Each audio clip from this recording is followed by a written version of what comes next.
of all days. The Twins hope to change their fortune, play better baseball, and pick up some wins and climb up in the standings. Right now, we've got two last-place ball clubs, the Blue Jays in the East and the Twins in the Central, fully 10.5 games back of the Cleveland Indians.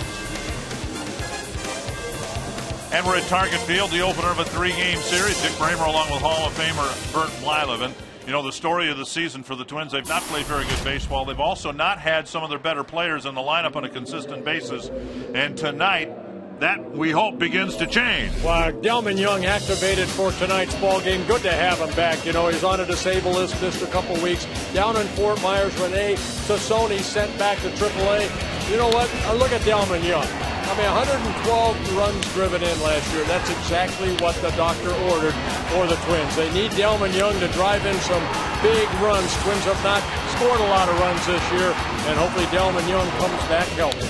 And that's the hope, that Delman Young will provide a potent bat in the middle of the Twins lineup. Well, the Blue Jays had that last year with Jose Bautista, who has picked up this year right where he left off last year. Well, he's hitting 350, average is up, but the home run production, you look at Bautista, 11 home runs. Only Curtis Granderson with the Yankees have hit more home runs with 12, but Bautista, a guy that just swings hard, but this guy just in his second season, full season, put together a great year last year, 54 home runs. A guy that you really have to watch in that lineup. You really have to pitch to him carefully. He is also leading the American League in most walks. Well, the Twins will be playing this game and certainly the rest of this season with very heavy hearts with the news we got today regarding the man who's still the face of this franchise, Harmon Killebrew. We'll give you an update in just a moment.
North is brought to you by your local Northland Ford dealer.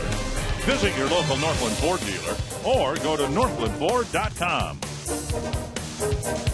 Back at Target Field, the opening game of a 3-game series. Twins hoping to end a 5-game home losing streak. And we know for many of you out there, your thoughts and your prayers have been with Harmon Killebrew throughout his ordeal with esophageal cancer.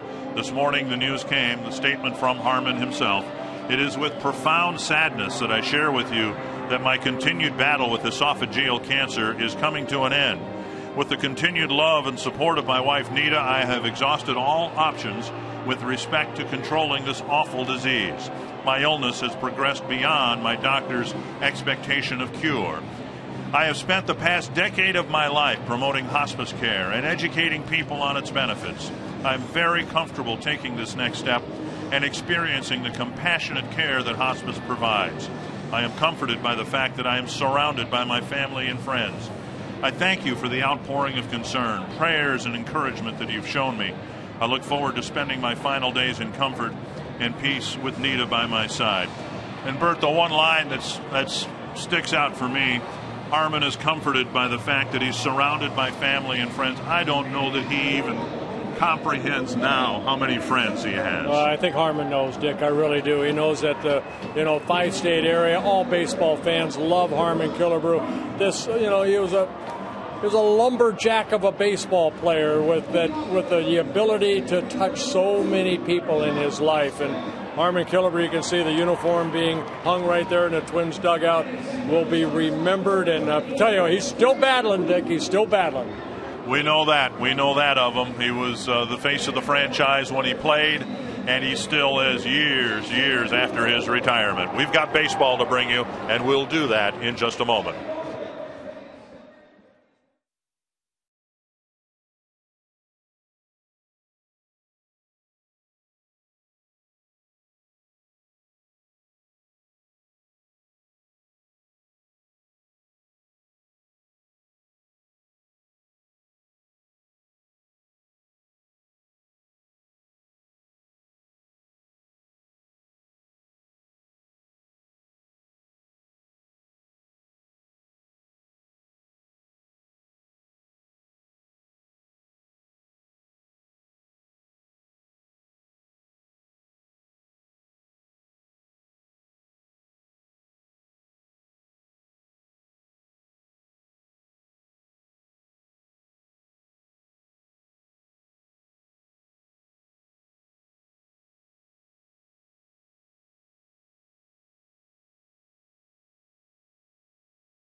Precipitation tonight. We don't have as good a forecast for tomorrow's game. The Twins hoping to end a 5-game losing streak, Bert, at home.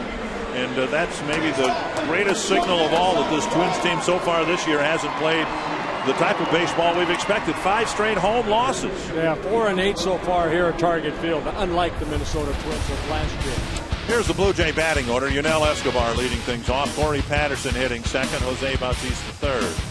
Juan Rivera, Aaron Hill, J.P. Arancibia, the middle of the lineup. Edwin Encarnacion, John McDonald, and Rajai Davis.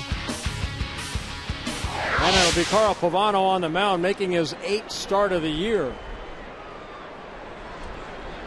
And Escobar leading things off. The season started, this poor start to a season actually started in Toronto with Pavano on the mound. Well, Pavano hopes 3's a charm for him to win his 100th major league game, and he says himself he feels like nothing is working over the last couple starts, and hopefully he figured it out between starts.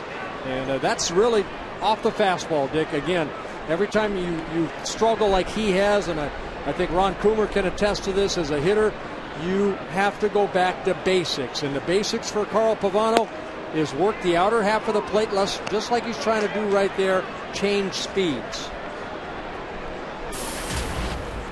Remember, Pavano, the opening day starter for the Twins, gave up an infield hit to then leadoff batter Rajai Davis.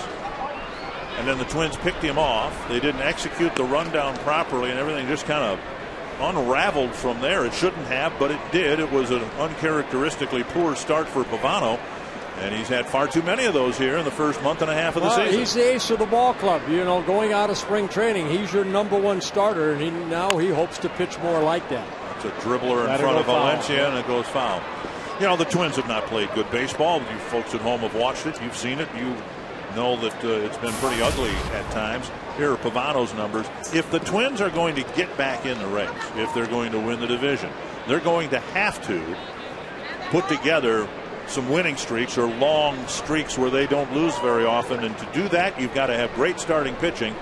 And within that, there's a little bit of a pressure on Pavano to pitch a whole lot better than he has. Here's a bouncer again wide of third. I think when you are 11 games under 500, the Twins come into play at 12-23. You can look at the pitching, you can look at the defense, you can look at the offense. You can say, you know, it's this that's going wrong, it's this guy that's going wrong. All the name picking and all that stuff needs to stop. They need to start winning some ball games. So all that is behind them.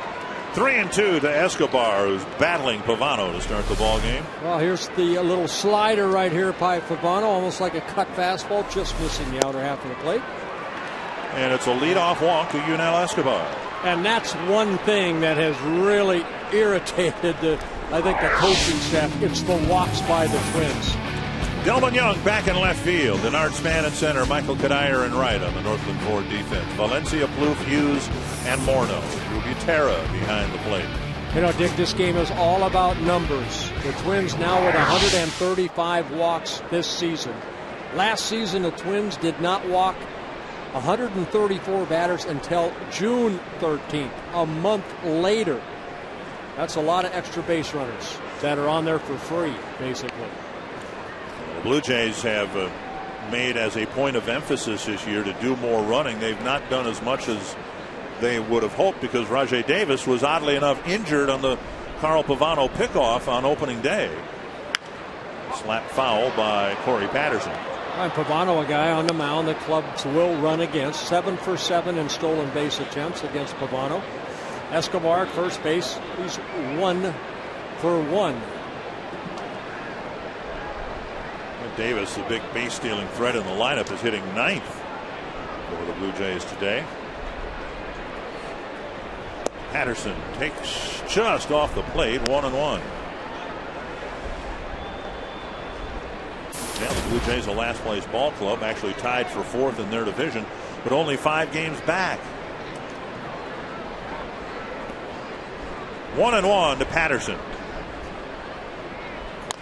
Pulled the string and got a foul ball. And that's part of Pavano's problem, too. In his year and a half with the Twins, we saw a lot of swings and misses.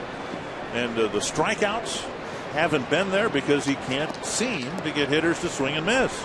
Last 2 starts for Pavano, covering in 11 1/3 innings. No strikeouts. Now only 1 walk.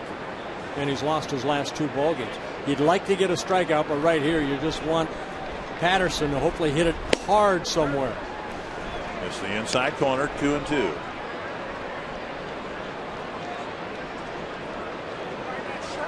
And when you say hard somewhere, you mean into a glove of a Twins fielder. Right.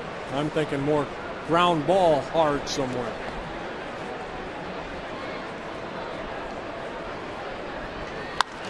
To right center field, Span over and now back and has to leap at the end to make the catch. That ball fooled Denard, and it nearly sailed over his head, one away. Well, Patterson gave it a ride. Span cutting across the field, but now he has to go back and make a nice running catch. Love the slow motion right here. Span's concentration, the glove up as high as it can be. And makes the catch. So one down, and here he is, Jose Bautista.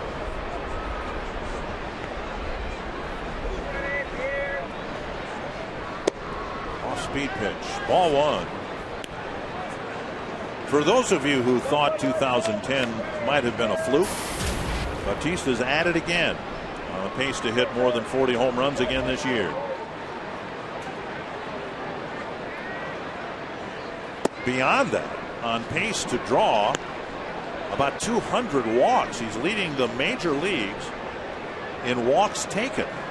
Yeah, even more than Miguel Cabrera, who just left here with the Tigers. Ripped foul, and Bautista, the third place hitter for Toronto, for a reason. He is their best hitter, and then Pavano fell behind him 2-0, so that you knew contact had probably been made, and loud contact, and in this case it was a foul ball. 2-1.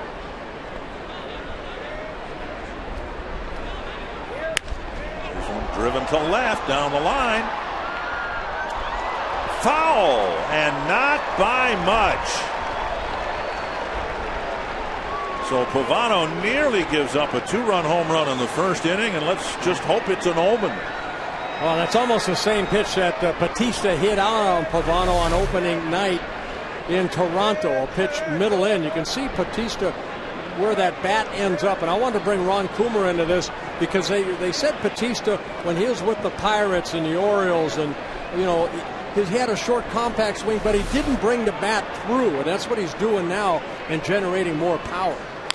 Well, you look at right there, Bert. Look at his contact point is well out in front of him. 2 days ago on Wednesday, we talked about hitting the ball the other way. Well, he's the exact opposite. He wants to get the ball out in front of the plate. He wants to get the barrel out there where he can hook the baseball. And to me, the other thing is his finish. There's no quit in this swing. It's from A, and B is all the way behind him. He's right on top of home plate. If I'm a pitcher right there, if I go in, I got to hit him in the chest. I got to go hard in. This one roped to left, a base hit, and Young cuts it off.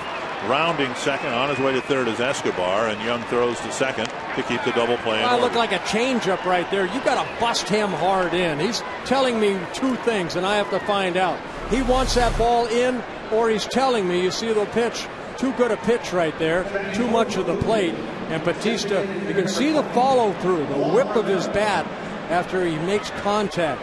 That's one thing that Dwayne Murphy and also Cito Gaston talked about Bautista with, is that come through the ball rather than just being a short compact swing, and it's really paid off. Here's Juan Rivera, the designated hitter, and Pavano will hope to get a ground ball off of his bat and a throw to first, Bautista to second. All these Toronto hitters, they have almost the same stance in that right-handed hitter's batter's box.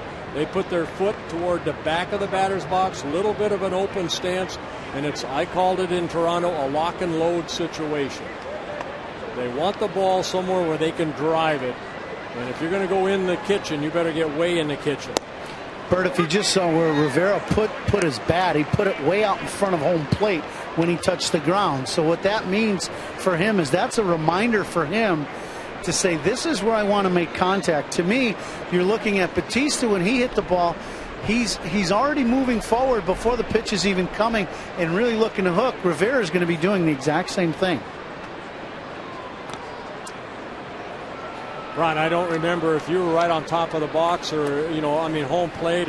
If you, I know you probably were in the back of the batter's box where most right-handed hitters are, but with that little bit of an open stance, I mean, they're just looking to pull that ball. I had a straightaway stance and hit the ball to the middle of the field a lot more. Yeah, good splintered bat, a little pop-up. And if Hughes had the presence of mind, he might have been able to get a double play.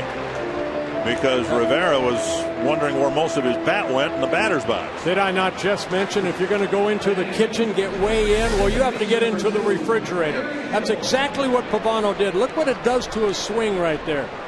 I mean, the bat shattering, and he got into the kitchen, and he got the little pop-up in the infield. I don't know how far you call that, but that's pretty deep in there, I'll tell you that. I think I saw That's where you put the beer all the way in the Bert. back. You put the beer all the way in the back to stay cold. Huh, I didn't know that. Strike that covers the inside corner to Aaron Hill. So Pavano's walked the leadoff man, survived the Bautista at bat with a sharp single, and now if he can get Hill and get out of this first inning and get the Twins off the field with a chance to score first.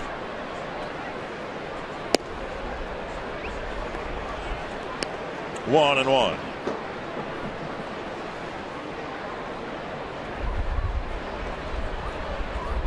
Pavano making his 8th start of the year, his 248th major league start. 2-1. And for Pavano, his 8th career start against the Toronto Blue Jays. 3 wins, 6 losses, very high ERA against the Blue Jays.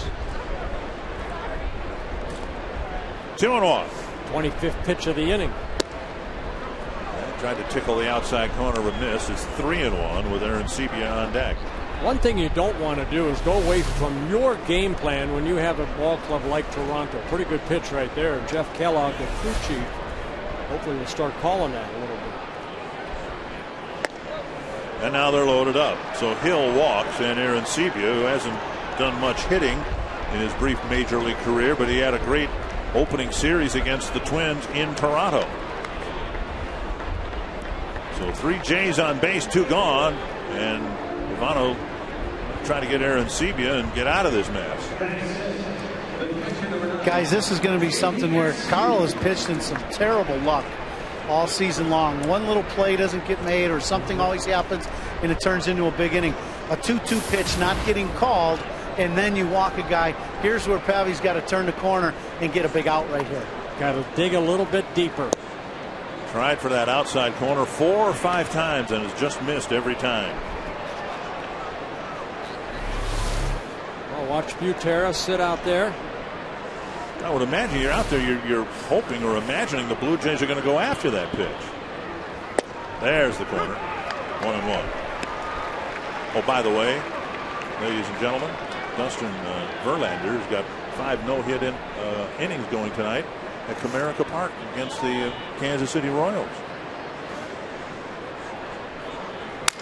Soft liner, there's a break, and the Jays leave the bases full, and Pavano comes off the mound unscathed.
Avoided the disabled list. He'll hit second. Jason Kubel third. Justin Morneau, Delman Young, Michael Kadire. Then Danny Valencia, Luke Hughes, and Drew Butero. On the mound for the Toronto Blue Jays, it'll be Ricky Romero making his second start against the Twins. He and Carl Pavano hooked up on April 1st.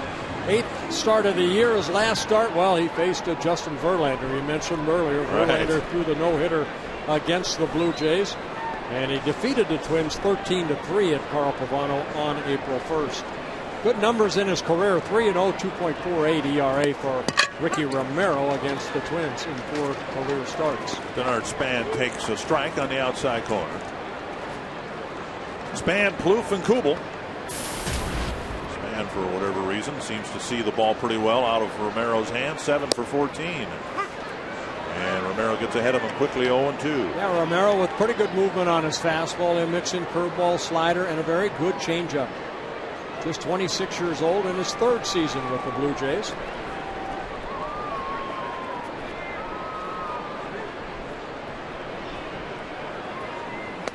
One and two. For Romero, he was the 3rd different opening day starter in the last 3 years for Toronto. And got the Twins out quickly in the 1st. And the Blue Jays almost immediately did some damage against Carl Pavano. It's kind of was an opening game to forget for the Twins and their fans. And Span strikes out, 1 away.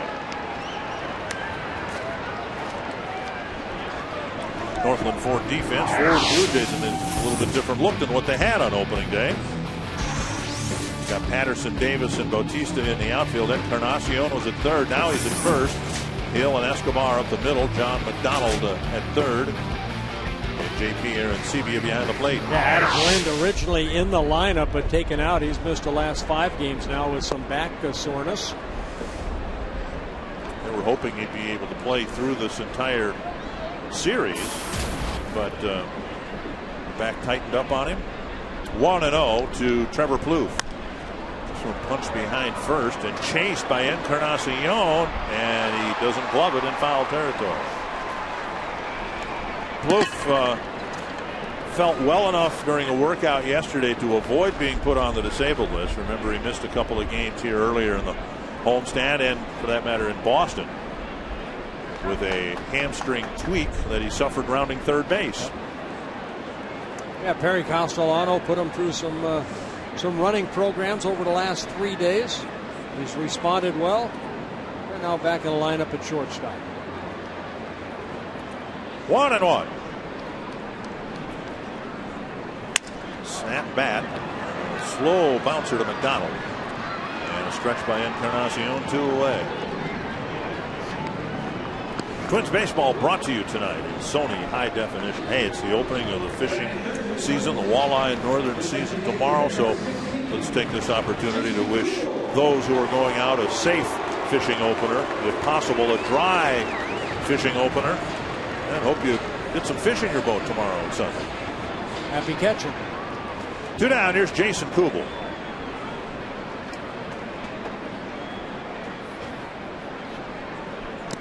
Down on the dirt, ball 1. Kubel's 2nd in the American League in hitting. Matt Joyce of the Rays is the number 1 hitter.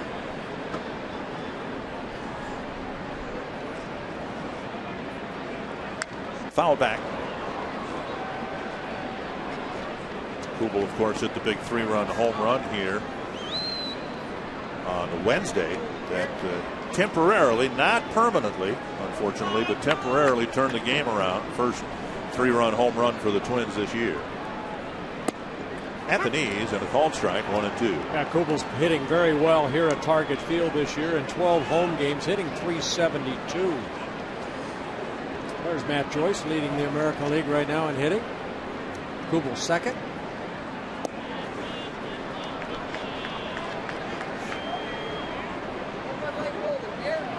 Two and 2. Morneau on deck.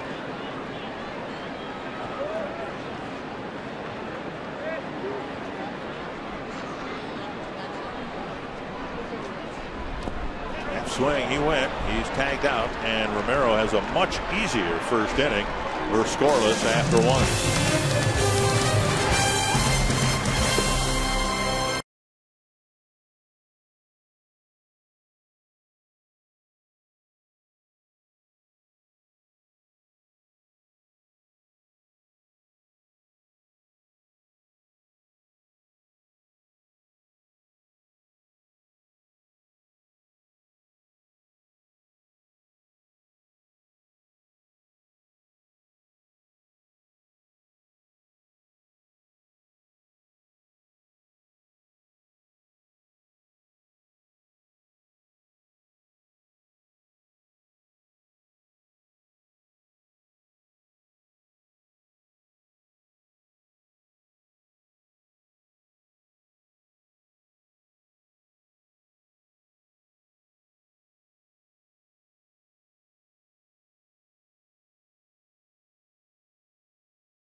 Pepe.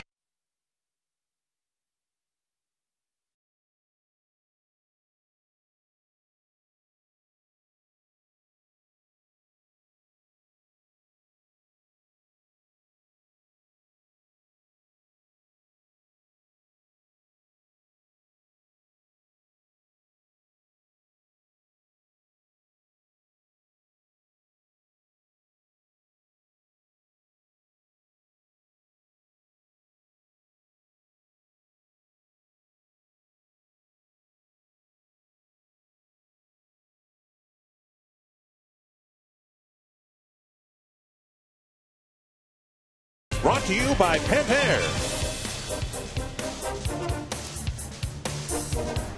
Well, let's get on with the second inning then. Edwin Encarnacion leading things off, and he takes ball one. Encarnacion getting some time at first base. He's had some predictable defensive issues at third base, some throwing problems. 8 errors already on the season.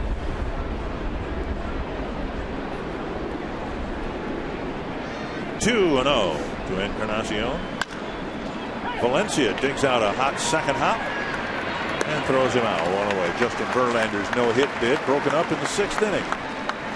Melky Cabrera breaking it up. So one down here in the second. That'll bring up John McDonald. So Johnny Vandermeer's record is still intact. Well, here's Jim Thome. Missed the last 9 games with the oblique strain. He's down in Florida working out. I asked trainer Rick McWayne today how soon it'll be for Thome to start playing in some game situations, and he said a day or 2. So it's encouraging news that with the Twins getting Delman Young back today, that very soon we hope Jim Thome will come back, and then Tsuyoshi Nishioka, and then eventually Joe Mauer. 1 strike to McDonald. No swing.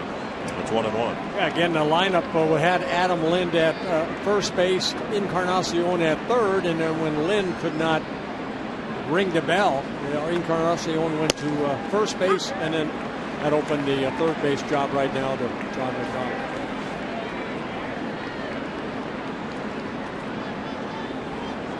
So he brought us a cake up here, Dick. Wow. Oh boy. Just what we need. Congratulations. I know you've done a great job, as I have, not eating sweets so far this year. That's wide of third. What's the occasion? Just you're going into the Hall of Fame again? Yes, congratulations. You're in the Hall of Fame. And they spelled it It's Pat Gillig. Robbie. Congratulations, Robbie. Well, that's very nice. Very nice. Thank you. We're thrilled to death for you. You're going to the Hall of Fame and all that, but I'm concerned what it's going to do to my waistline. Yeah, the clumps. Family. Thank you very much. The crew will eat it. 2-2 to John McDonald. Toronto had to really pitch his tail off to get out of the first inning. And McDonald, as he's always been against the Twins, a real pest. He punches a base hit to right with 1 out in the second. Yeah, McDonald not known much for his offense, but he has had some good games against the Twins. Probably maybe one of the best defensive players in all of baseball. But right here, just slapping the ball the other way, right down the right field line. Second hit for the Blue Jays. It's a 1-out single by McDonald. Here's Rajay Davis.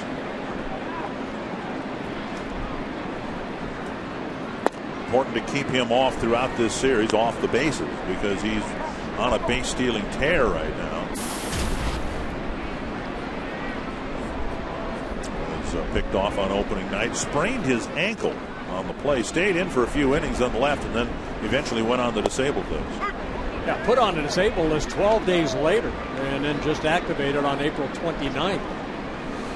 A called strike to even the count. Take a look at this pitch right here. That tells me right now that it looks like Jeff Kellogg will call the pitch inside over that outer half of the plate. Lifted foul should reach the seats. Well, you saw where Butera was sitting right there, and the ball left out over the plate again. If your catcher's going to sit inside, get that ball inside. Don't leave a ball out over the plate.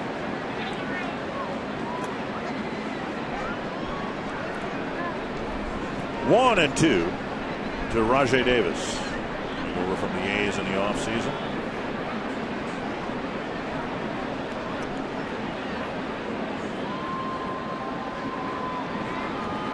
Popped up. Short left field. Going out is the shortstop Plouffe for out number 2. The changeup right there. Davis out front. Arby's and Fox Sports North are giving you a chance to win a trip for 2 to Fort Myers, Florida. Simply pick up an Arby's It's Good Mood Food code card every Friday at any participating Arby's. Then log on to foxsportsnorth.com. Click on the Fan Zone tab and enter the code for the chance to win. To enter, you must be 2 things. Not 1, but 2.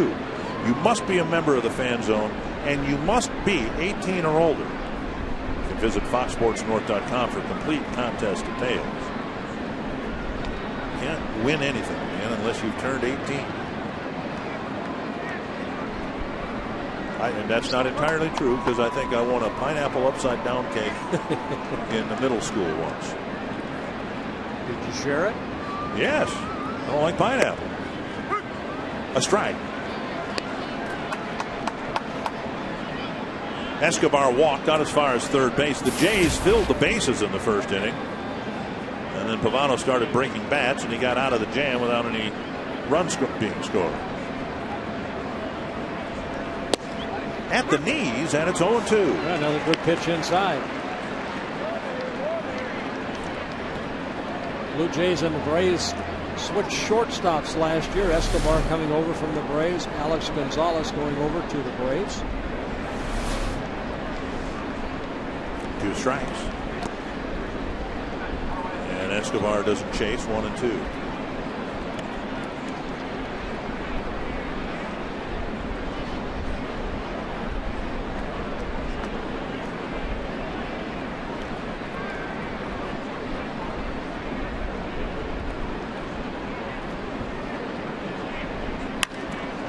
Base hit to left. So McDonald will go to second and stay there. A couple of men aboard again here in the second inning. Yeah, it looked like another changeup. This one left up, and Escobar, even though it looked like he committed his lower part of his body, his hand stayed back. Take another look right here. Just reaching out and lining it into left field.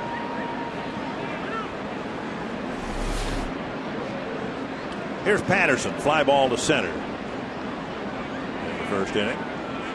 Patterson asked Carl Pavano to move the rosin bag off the crest of the pitching mound.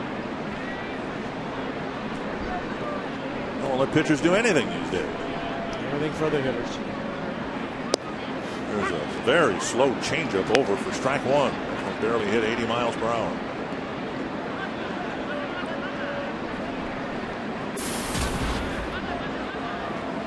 Patterson started the season on a disabled list.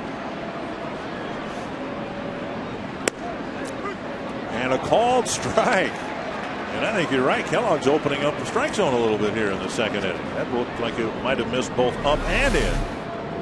Well, again, looks like he's giving more inside. That's a pretty good pitch right there. Yeah. Than he is away. Never question the umpires. Ball coming back a little bit. He came inside, jammed him. Foul ball, still 2 strikes. And you have to do that to a club like this, Dick. I talked about Batista, Encarnacion. You have to show that you'll come hard in, and hopefully that will open up the outer half of the plate a little bit.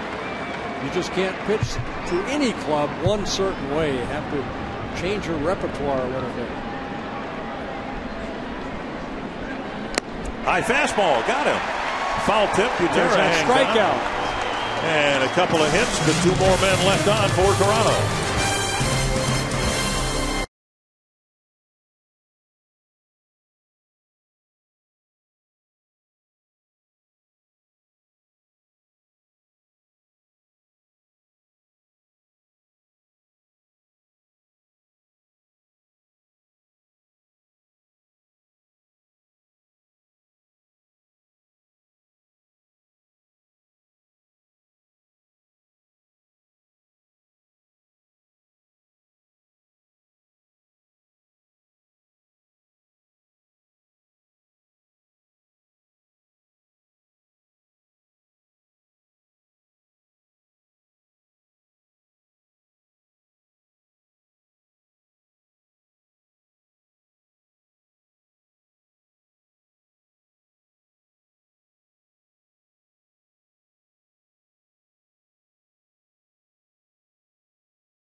Addition to the Twins lineup will be up this inning. He's Delman Young, and earlier we talked to Ron Gardenhire about the impact of Young on the Twins batting order.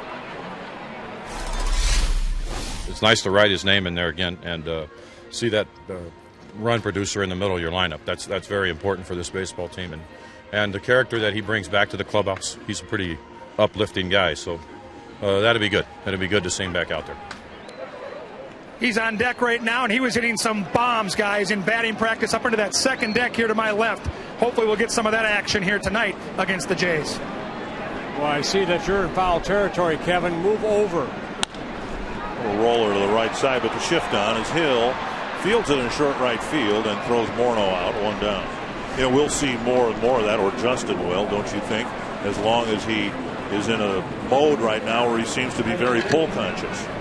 Yeah, I had a chance to talk to Perry Castellano, the physical fitness trainer, about Justin. His weight is starting to come back up. You know, he for a while there was just kind of staying stable, of losing about 15 pounds. It's a slow process. He's got to get a lot of calories in him to gain some more weight. Here's Delman Young with one out in the second. We've got a big cake up here. We can send it down and just change the script on the frosting and say to Justin, congratulations. I like it.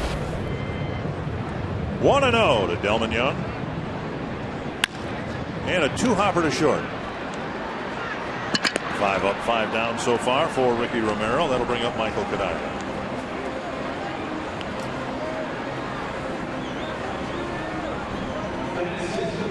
Kadire with 2 gone in the second inning. You know, going back to what Kevin said and Ron Gardenhire said about Delman Young, hit 298 last year, 21 home runs, drove in 112 runs. That's why Carty's so happy to have that, you know, potential offense there in Delman Young.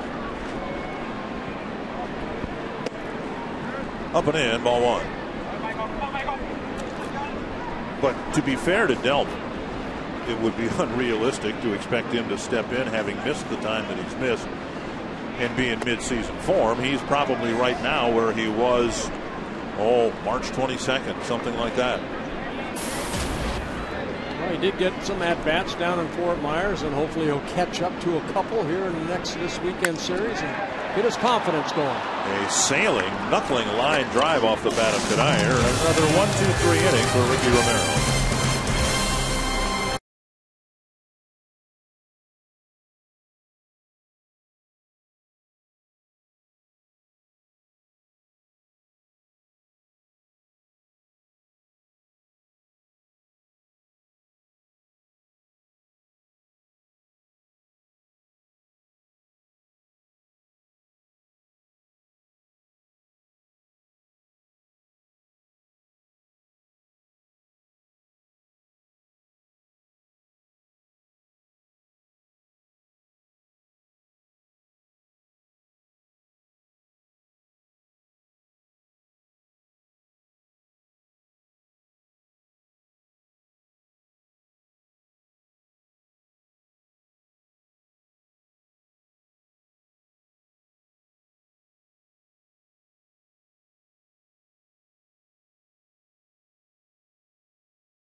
Is brought to you by Explore Minnesota.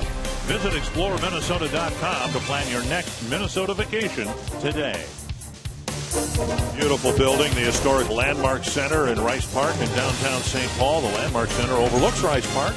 Beautifully situated there. The fountain next to the Ordway Center and the St. Paul Hotel. Landmark Center was built in 1902 and originally served as the federal courthouse and post office for the upper Midwest. One strike, and Butera runs the ball out to Pavano. Now take a look at the last pitch right here. Pavano already with 51 pitches now. You go inside, get that ball in there. You see that kind of ties Batista up. Look where his right foot, his back foot was. It was actually outside the batter's box on the home plate side of the batter's box. You know, he used to stand like that was Brian Downing of the Angels, right. Chicago White Sox. A little bit of, and Brian was more open stance, but boy, he dared you to get in there. Even that pitch right there, he's telling me two things, that he's having trouble with that ball down and away, or he just wants me to pitch him in there so he can open up and turn on it. If you're going to go in now, you're ahead in the count, go in further. I look at that, knowing what he did last year, knowing what he's done this year, he's almost trying to seduce the pitcher to throw one over the inside corner so he can hit it as far as he can. If you put something on it, he can hit it, but that ball too much for the plate, but he popped it straight up. Span comes in a couple of steps. One down. And you got to love that as a pitcher. I mean, that's a challenge right there. You have to go in there hard. One gone, and here's Juan Rivera. Hey, Ron Coomer, I mean, you know, we talked a little bit about where you stood in the batter's box. You see somebody like that, my goodness. Bert, do you think that fly out was set up because Pavano established the fastball in first pitch, in the next pitch, big swing, but in off the plate, and then all of a sudden you go away, and then you miss in the middle, but you've established in enough to where then the outer third or outer half sometimes can just be yours, even if you make a mistake like Pavano did on the last pitch. Well, again, Ron, you know better than anybody. I mean, if a hitter goes up there 10 times and he gets 3 hits, you know, he's considered a superstar. So hitters are going to miss their pitches. I think, you know, that Bill ball, I think Batista hit it hard, but he just popped it straight up. Breaking ball missing, 2-1. This is another guy, Rivera, that you have to establish in, and then it'll open up the outer half of the plate. You'll see him touch home plate and then touch out in front of home plate. And that's right there is where he's looking to make contact in his swing. He's looking to set his bat out there, and a lot of players will do that. They'll put a mark out there. I used to touch the front of home plate and out in front of it to remind myself that's where I want to make contact with the baseball, and that would get the head of the bat out to that spot. It was a good spot for me. Gap foul, 2-2.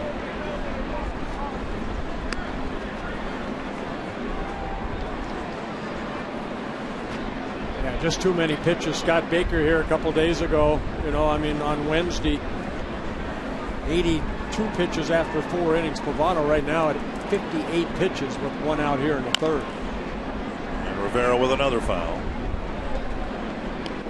Another thing these guys are going to lead the league in, bruised front legs when you're hitting the ball out in front.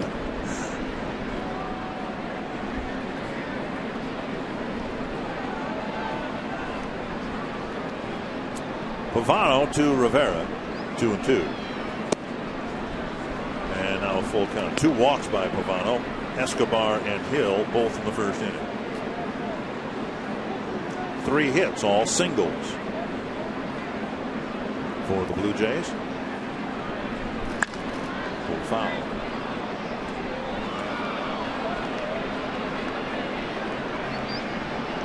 Second trip to the mound for Butera, seeing what Pavano wants to do. That it's hard for me as a pitcher when I'm going 3-2 to try to throw a strike inside where you know that the hitter's opening up quickly. I would still want to establish down and away with that fastball. Even though that ball was inside, you saw Rivera open up and still hit that ball foul, but hit it hard. See what they decide right here on a 3-2 pitch. Yeah, now hit that spot. Good. One hopper. Juggled by Plouffe. Throw over to Morneau, 2 down. Before Aaron Hill comes up, the next Twins homestand will feature teams from the West. Seattle and the Angels. Felix Hernandez, Ichiro, and the Mariners come to town beginning on May 23rd. There are tickets you can get for the 3-game set. Availability limited. Call 800-33-TWINS or visit twinsbaseball.com. So 2 gone, and here's Aaron Hill.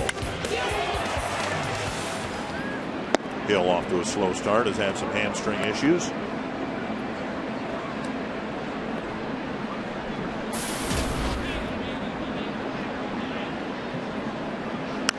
Popped up, back, out of play. 1-1.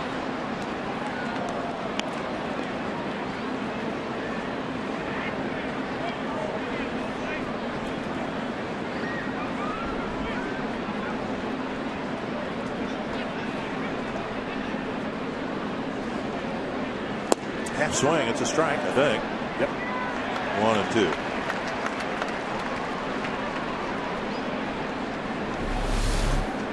A little slider right there, and Hill couldn't hold up.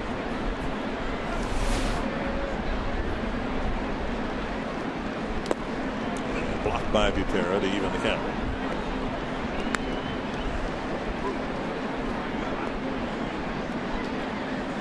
Pavano, even though he's 2-4 this year as a Twin, he's 24-19.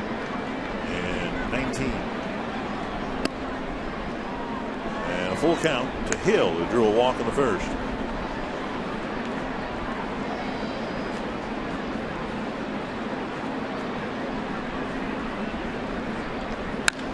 Wallop to the left field corner. A fair ball. It'll be the first Toronto extra base hit.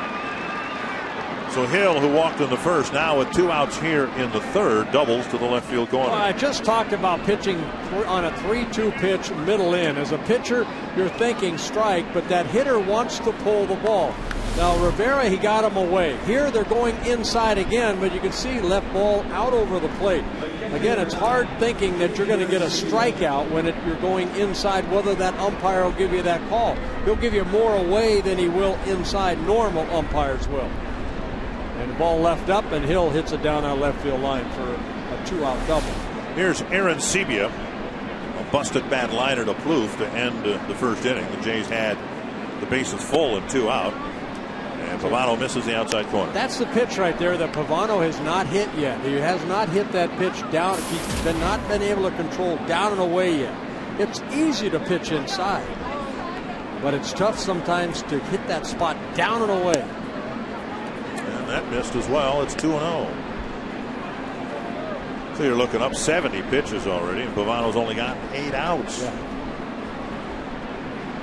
Because he hasn't been able to establish that fastball or changeup down and away.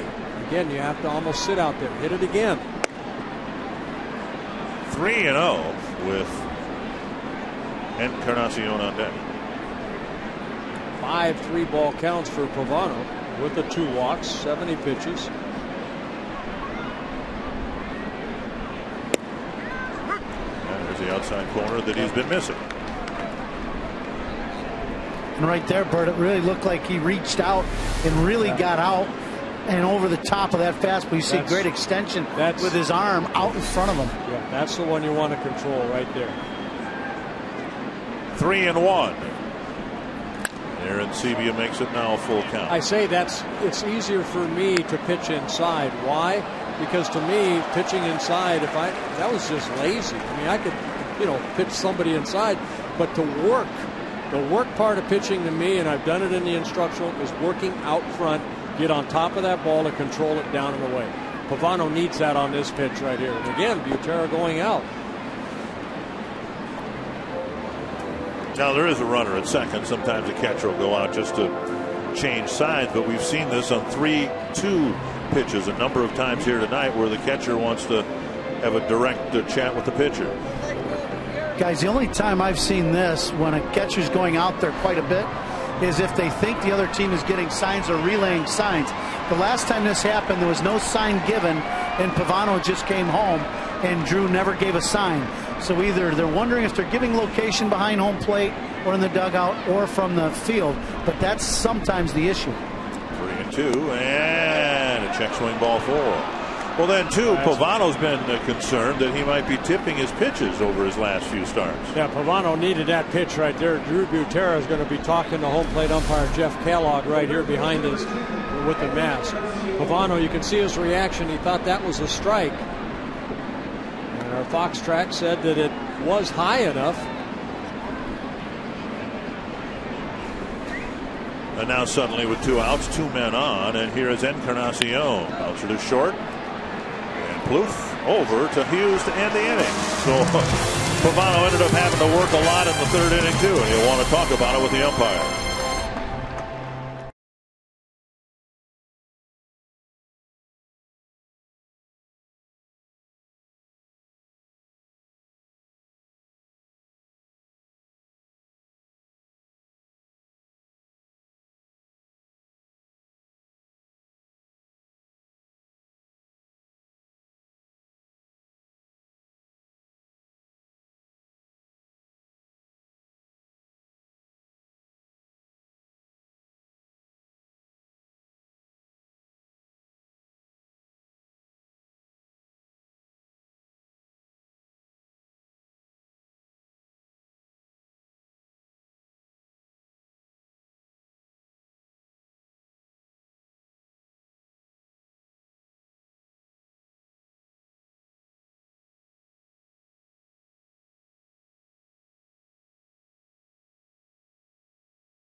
on an upcoming home game and have a chance to visit us up here in the booth. There you go, young ladies. You are hereby circled. We'll reveal 2 sections the morning before each game. One will be listed on foxsportsnorth.com. Trying to get it off. And the other on KFAN.com. Here's Danny Valencia to start the Twins' third. And there's a strike. And while Pavano has been throwing a lot of pitches and a lot of pitches that are non-strikes, it seems like Romero gets ahead of every batter strike one. 20 pitches already here. Only 20. Pavano has needed, 74 pitches in 3 innings. Swing and a miss, 2 strikes.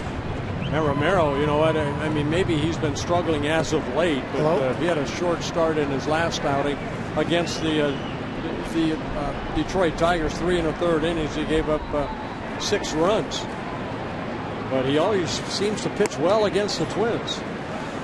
Well, in that start, the one you talked about, there was some concern. He had a left oblique twinge, and they thought it might have been the result of him catching Mark Teixeira's line drive in his start before that. Just a quick reflex reaction by Romero that saved him serious injury. Teixeira just hit an absolute rocket up the middle, and Romero got his glove up, but he felt like maybe he pulled something in the process. That'll do it to you. Scare the heck out of you. 1-2. And now 2-2. And I'm still amazed after all these years watching games like this that doesn't happen more often. It seems to me you're a pitcher and you end up about 55 feet from home plate and very vulnerable to anything hit hard right up the middle. Outside, now 3-2. I had some line drives zing past my ears from time to time. As my former teammates would say, you never really had to worry about that because the ball was always airborne over the infield. Full count. Valencia trying to get aboard to start the third, and that will work. Well, he fell behind and then worked out a leadoff walk. And that'll bring up Luke Hughes with a man aboard. Well, Ron Coomer, Romero looking very, very sharp up until this leadoff walk. Yeah, Romero has. And when you look at a guy like him who has electric stuff, he's got a great arm. And Bert, like you said in the pregame show, he kind of short arms his pitches like Santana. He's very tough to pick the ball up. But the one thing right there, a good fastball down, great swing right there by Luke Hughes. 1 down with Hughes hitting the ball hard. Yeah, you know, I remember, guys that faced Santana, they always said it was hard for him to pick up the ball because he hit it so well, and then that short arm. But, Romero, and I've mentioned before, he reminds me a lot of Johan when Johan was at his best. Good changeup, little breaking ball, but pretty good control of the fastball. Number 1 pick by the Blue Jays out of Cal State Fullerton back in 2005. And inside. That's the pitch right there, Bert. He throws a 2-seamer, and from talking to some of their guys today, he has a tendency, if he throws his 2-seamer, sometimes instead of it running away from the righty, he gets around it and kind of short arms it. But the one key is down there. He's been living down in the zone. McDonald starts a double play. Butera retired. 3 no-hit innings for Ricky Romero, and he's faced the minimum through 3.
Facebook.com/baseball. Marty Rathmanner of Edina wondering, you and I, have we ever met a nicer human being than Harmon Killebrew? Well, I think Marty's probably met Harmon before, because I don't know. You know what?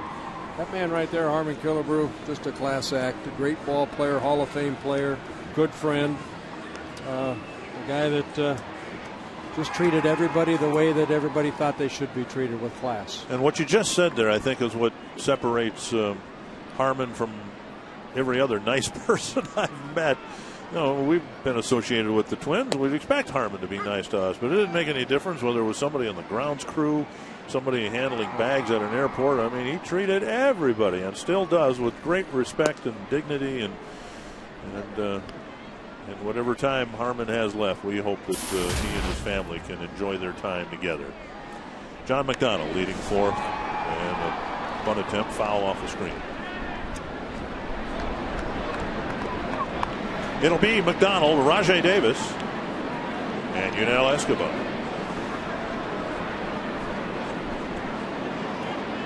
You know, for a week or so, the Twins, I guess, made baseball history because they were the first team to have 2 Renees in the lineup. Well, the Blue Jays got their own thing going here, and it involves a tiny town in Connecticut called East Lyme, Connecticut. And McDonald will foul it off his foot and allow me to tell this story, and hopefully it won't take too long. John McDonald was born in East Lyme, Connecticut. So was the next batter, Rajai Davis, in Norwich, Connecticut. He lives in East Lyme, Connecticut. So, you know, it's a kind of a small town and a part of the country you don't associate with producing Major League Baseball. But here they both are, and they're hitting back-to-back in the Toronto lineup. Bouncer third. Waist-high hop for Valencia, 1 away. And if our trivia question, if I blew the answer by mentioning East Lyme, Connecticut, then I apologize. But I'll bet that's not the question. No, I don't think so. AT&T trivia, who were the 3 Blue Jays that finished 1, 2, and 3 in the 1993 American League batting race?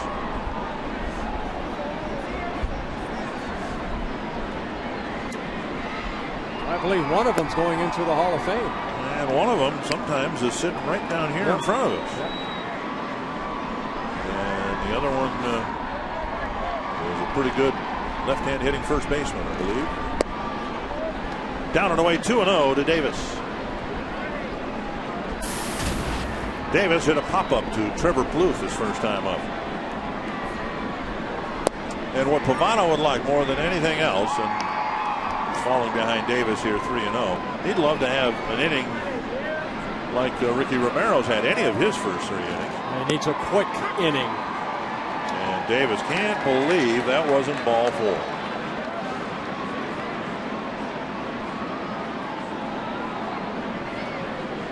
.84 pitches already for Pavano. And that hits the inside corner.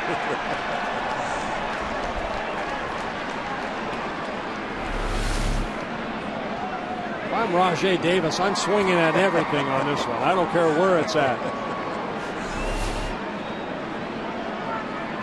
And Kellogg just staring at him.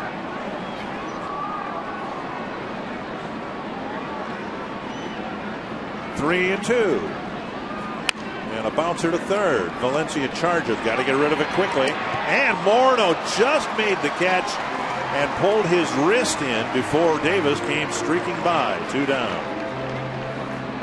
Dangerous play for a first baseman. And Harmon Killebrew knows all about that. That's how he dislocated his elbow in 1965. Well, Davis hustling down the line, and that little double clutch right there, but Justin able to get that ball. And I'd like to say hello to the Ericksons, 55 years of marriage. Congratulations to you guys. Welcome to the booth.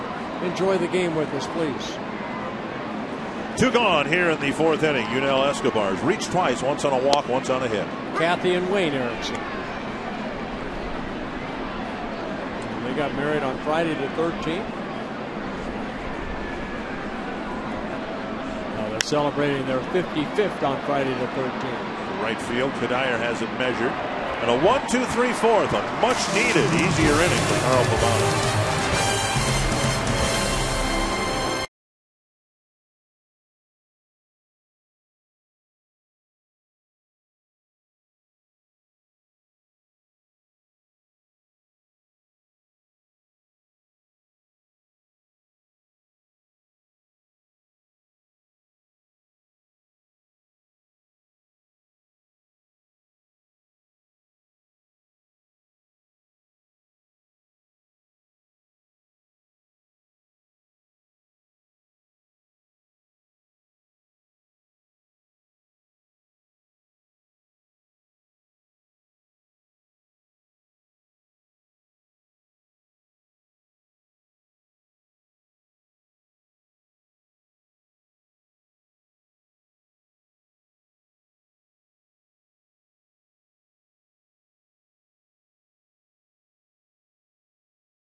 days start here.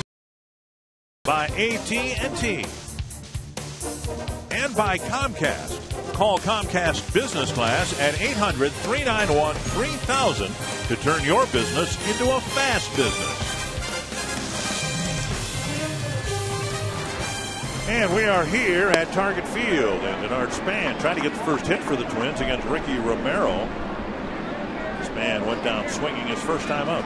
Yeah, Romero, 1 walk in the ball game, 2 strikeouts, has yet to give up a hit.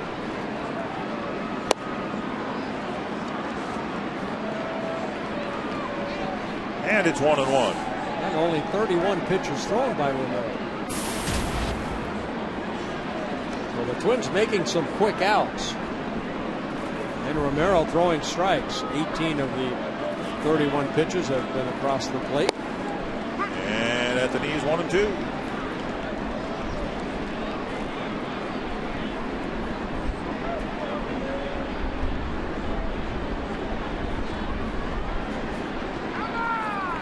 Romero's faced the minimum through 3 innings.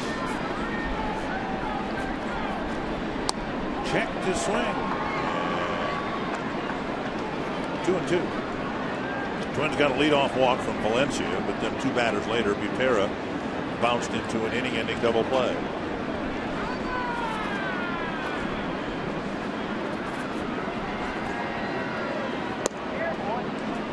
And now a full count with the walk, and now Spann having a long battle. At least Romero being forced to throw a few more pitches.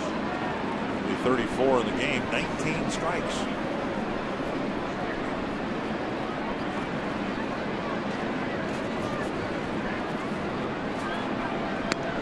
Spann draws a walk, leading off an inning.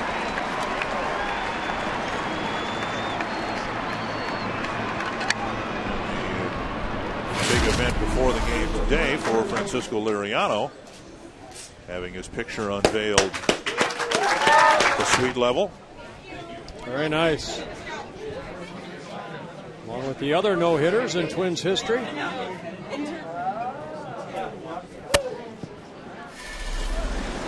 Well, here's Trevor Plouffe, bounced out to third his first time up. And with Spann, the runner, Blue Jays want to be aware of his ability and perhaps desire to steal a base. Yeah, Spann with 3 stolen bases in 4 attempts. Twins have stolen 17 bases on the year.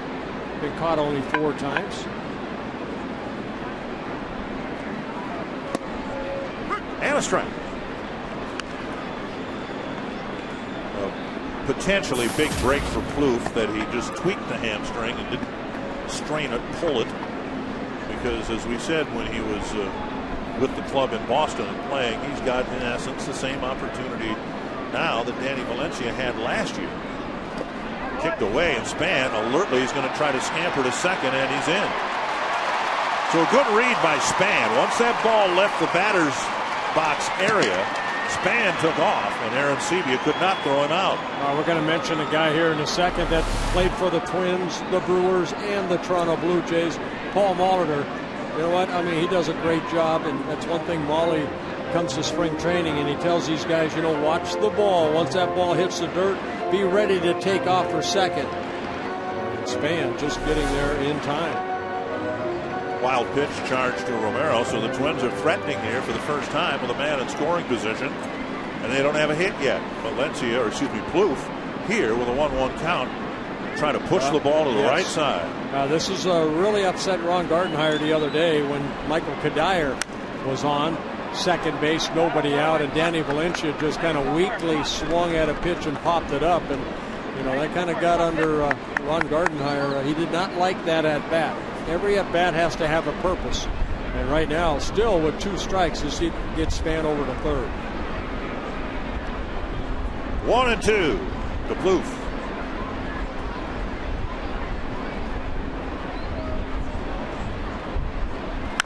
And right back to the mound, and Spann has to dive back to the bag. So Plouffe doesn't get the job done, and that'll leave it to Kubel. Anytime Jason Kubel comes to the plate, it's a window concept, window of opportunity. Well, he's having a very good year knocking in runs, and there it is Highest average with runners in scoring position in Twins history. Brian Harper leading that list, being the regular catcher in the '91 World Championship team. Kubel now with 20 runs batted in, leading the team. Chance for number 21. There's a bouncer to second. And Kubel retired, Span to third. Right there, you see the difference in not getting the job done, not getting the runner from second to third on the first out. Yeah, those are the little things that sometimes are lost, and that's one thing that Ron Gardenhire's tried to bring out a little bit more. We have to do the little things to create runs. Well, here's Morneau. Kubel's been so good this year at getting 2-out hits to drive in runs, and now he has left that job up to Justin Morneau, who bounced to second his first time up. And a little roller to second. Twins held without a hit through 4 innings. They leave Span at third, and we are scoreless through 4.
Well, we've got a cool night here at Target Field, and Carl Pavano has struggled through 4 shutout innings. Ricky Romero has cruised through 4 shutout innings. And it'll be Pavano pitching to Corey Patterson, Jose Bautista, and Juan Rivera here in the 5th. And Pavano misses ball 1, and that already is pitch number 89 for the Twins starting pitcher. And now 1-1. Yeah, good fastball in again. You know, as a pitcher out there, you say, "What did the umpire giving me?" Jeff Kellogg's given more fastballs in than he has away. Off the plate inside, 2-1. Mariners are taking a 4-2 lead into the bottom of the 9th at Progressive Field against the first place Indians. Punch to center field. Span hardly has to move. 1 away. Bidding closes tonight at 9 o'clock, so you got about 40 minutes on an exclusive auction at twinsbaseball.com. It's the Jack Morris Fishing Experience. You can join Jack and a guide, the Grizz, Dick Krasinski, for a great day in the open water, probably a river, knowing the Grizz, and all proceeds from the auction will benefit the Twins Community Fund. Log on to twinsbaseball.com and click on the auction tab to place your bid today. Now, you're not much of a fisherman, but I have a question for you. It's more of an ethical question, and you're pretty much my ethical compass. I run things by you to see, you know, what is correct and what is incorrect. Now, yesterday, I was in a boat fishing, and Ken Herbeck was in the next boat fishing. Here's a pop-up foul and out of play. We were fishing for crappies. Okay? Now, I caught some. Oh, no, wait. Is crappie a small fish? They can be, but these were nice, keeping, you know, like 10-inch crappies. Okay. Right? Now, Kent technically caught more fish than him, but he was catching sunfish and bass and things like that. He wasn't catching crappies. That was your goal, going out and catching crappies. Right. So my question to you, can I tell everyone that I outfished Kent Herbeck because I caught crappies? It's a drive to left, and Young will play the bounce, stumbling on the warning track, and his throw to second not in time. And it's a double for Bautista with one away. Who caught the most crappies? I did. Okay, well, there it is. So I outfished Kent Herbeck. You did. Okay. All right. Let's take a look at it. He's trying to go inside again. The ball left out over the plate. My goodness, this is a challenge right here. And, you know, Pavano, for the second time in this ball game, left the ball out over the plate, and Bautista has hammered that one. I mean, Delman Young knocking it down, but Bautista, a one-out double, his second hit, fifth hit for the Blue Jays. Here's Juan Rivera. He's 0 for 2.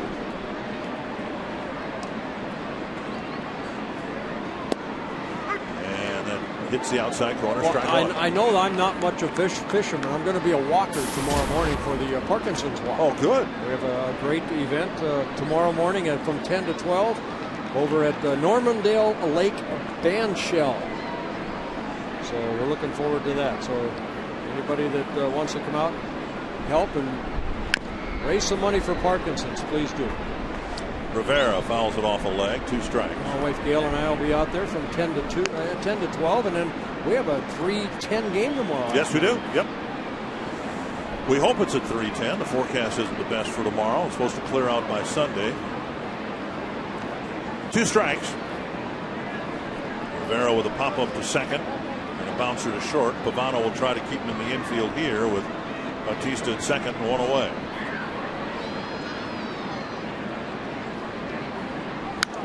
Back. All right, now explain again why Pavano can't get strikeouts, or hasn't. He's gotten 1 today and only 1 in his last 3. First of all, he hasn't really, other than pitching inside to some of these hitters, he has not established a way. So right now, I mean, he doesn't have that overpowering stuff. He's not throwing that fastball down and away. He's throwing more off-speed pitches, and I think that's more of a changeup is more of a pitch you want to put into play over a good fastball down and away. Bouncer to third. Valencia backhand sets, rockets over to Morneau. Morneau's return throw not in time. Good read by Bautista. Valencia was going to look the runner back, but clearly he was going to deliver the throw across the diamond for the second out, and as soon as he pulled the trigger on the throw, Bautista took off. Yeah, you want to make sure you get the second out. Let the guy go to third. You know, I mean, Justin made a throw over there. You want to make sure you make a good throw in return. Watch Justin right here. Make a good, solid throw. You don't want to throw that ball away. Trevor Plouffe right there backing up the plate just in case. Pavano full windup here with Hill at the plate, and there's ball 1. That pitch right there, he has not really established that here today. You want to go to a ball game, in my opinion, always look down and away. Fastball, curveball, slider, whatever. And then you pitch in for a purpose. And an off-speed pitch tapped to short. Plouffe slings it to Morneau. Another man left on for the Blue Jays. They have left on 8 men through 5 shutout innings.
winner's circle.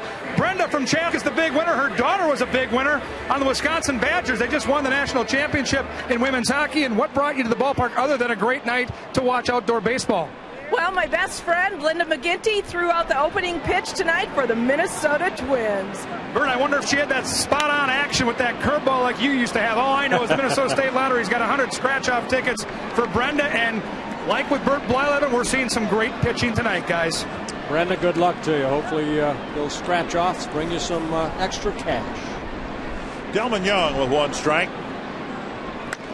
And now 2. Twins do not have a hit yet. They've taken a couple of leadoff walks, but Romero has been very, very tough, getting a lot of weak ground balls. Yeah, 8 ground ball outs so far for Ricky Romero.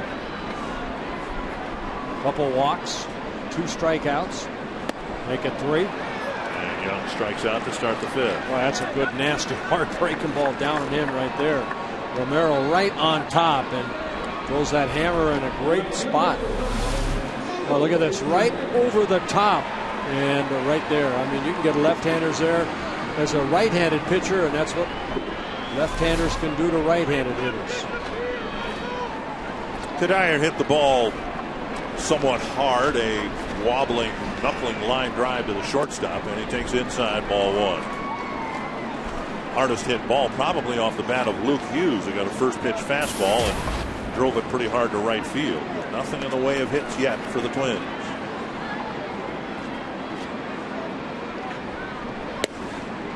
And that one hits the corner, 1-1. Hey, Ron, you're right down there on the field. When you see Ricky Romero, I mean, we've talked about his short arm pretty much, but he hides that ball very well, it looks like. He does hide the ball very well, but the thing to me, when you're facing a guy like him, that's a bullet right back through the middle. And Kadire nipped it first, and that's a great fielding play by Romero. He disregarded the bat that ended up near his feet, eventually found the ball and threw out Kadire. Yeah, you want that ball to stop rolling, and that's what it did finally. Watch Romero. He's reacting to the ball and then really doesn't see the bat. Now runs after it, and then a quick release that pushes him to the ground, but good reaction right there by Romero. And Encarnacion, you know, he's normally a third baseman, got that his foot on top of the bag, and luckily both players are okay, Kadire and Encarnacion. And Romero coming right back in with that cut fastball, whatever that is, that comes in on right-handed hitters, and Valencia took it for a ball. Guys, the one thing he's doing, he's got great late movement on his fastball, whether it's in or cutting in like that last one, Dick, or running away. You can see the ball darting down and in or out real late as it's getting to the hitter. Very tough to pick up. Yeah, he's doing a great job of getting to that balance point, and then watch him explode and utilize that pitching rubber. This is what you want to do. See him push off right there? I mean, that's utilizing the lower part of your body. You can tell when a pitcher's really hiding the ball, and he's got great stuff. That pitch right there up in the zone, Danny saw it up and really wanted to attack it, and by the time he got the head of the bat out, the ball had already beat him.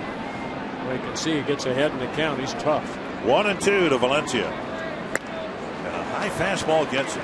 5 no-hit innings for Romero, who was on the losing end of a no-hitter in his last start.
forecast for the Twins taking on the Blue Jays at Target Field. Very breezy, winds out of the north, 10 to 20 miles per hour, feeling chilly with the first pitch around 48 with showers in the area.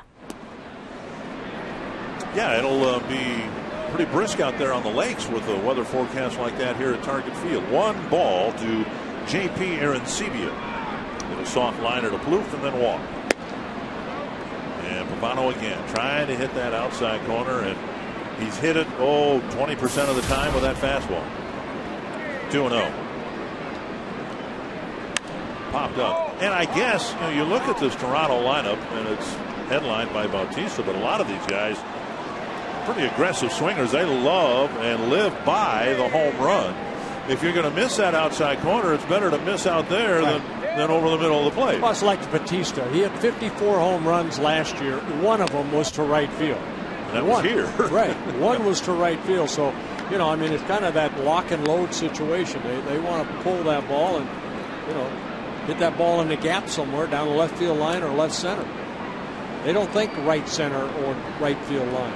Pitch number 107 for Pavano. And it's taken for ball 3. Well, a lot of times, the pitch count. I mean, Pavano, a guy that has a very good delivery. He's still trying to find it, I feel, right now out there, but he's been able to put up some zeros. To right field, and that's drifting back toward the warning track. Kadire there, 1 away. But in reality, Pavano threw 88 pitches 2 starts ago, 91 in his last start. He's got a few extra in the bank, you'd hope. You hope so, but each start is different as far as pitch count, Dave. Time for our in-game box score, brought to you by Pepsi Max. Well, you can see that, all the hits are on the Blue Jay side, 5 of them, 4 singles and a double, 3 singles and 2 doubles. But, it's sometimes pitch count is how many of those were under duress. The first inning was a tough one. And a sharp single to left for Edwin Encarnacion. 3 runs for the Indians in the bottom of the 9th. And they got a little more magic. Progressive field, and they walked off the Mariners 5-4.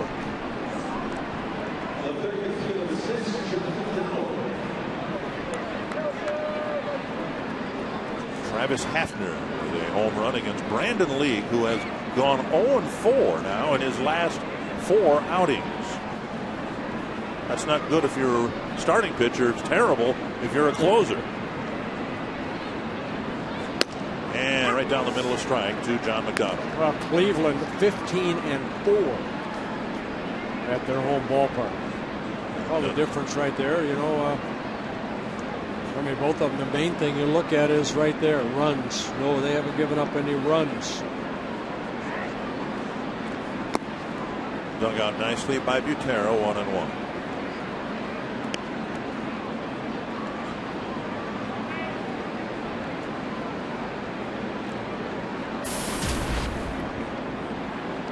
McDonald singled, got as far as second base in the 2nd inning.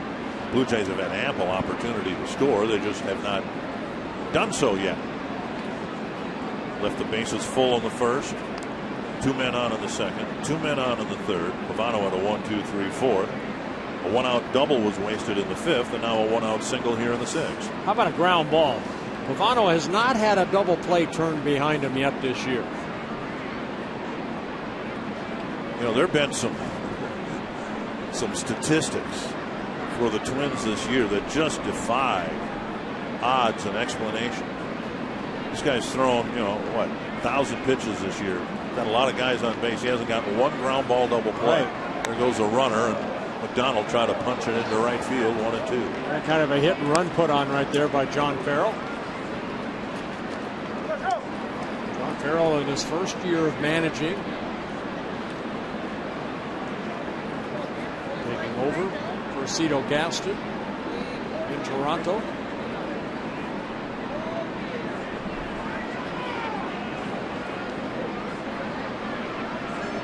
One and two again.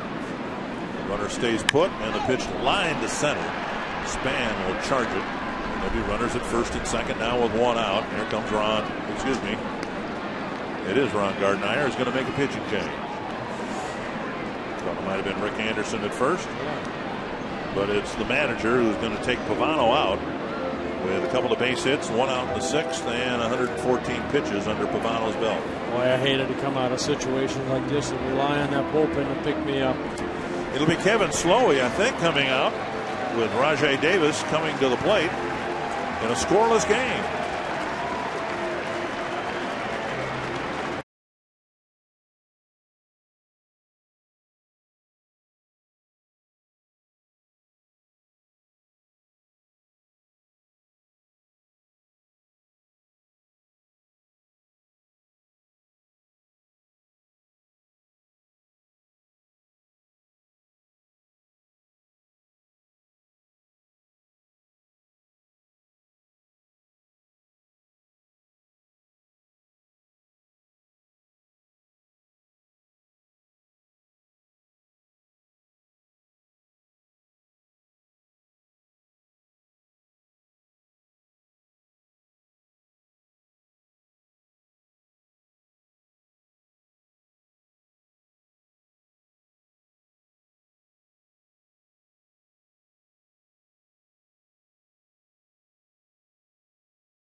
Esophageal cancer.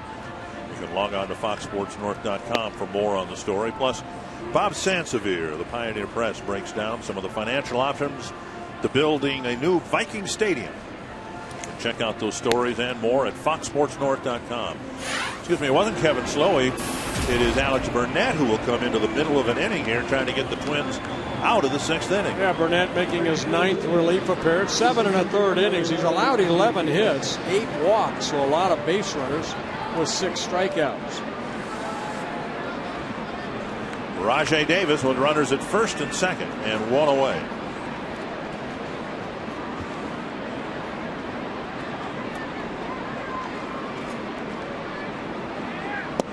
And Burnett misses, ball 1.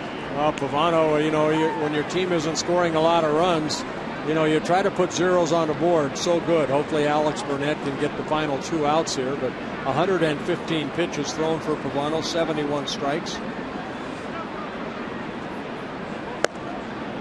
The reason I thought it was Slowey is I looked up as the Twins were batting in the 5th and Slowey was warming up. But maybe the approach here is let's let Slowey start an inning and not come into a middle of an inning as Burnett is being asked to do here. 2-0.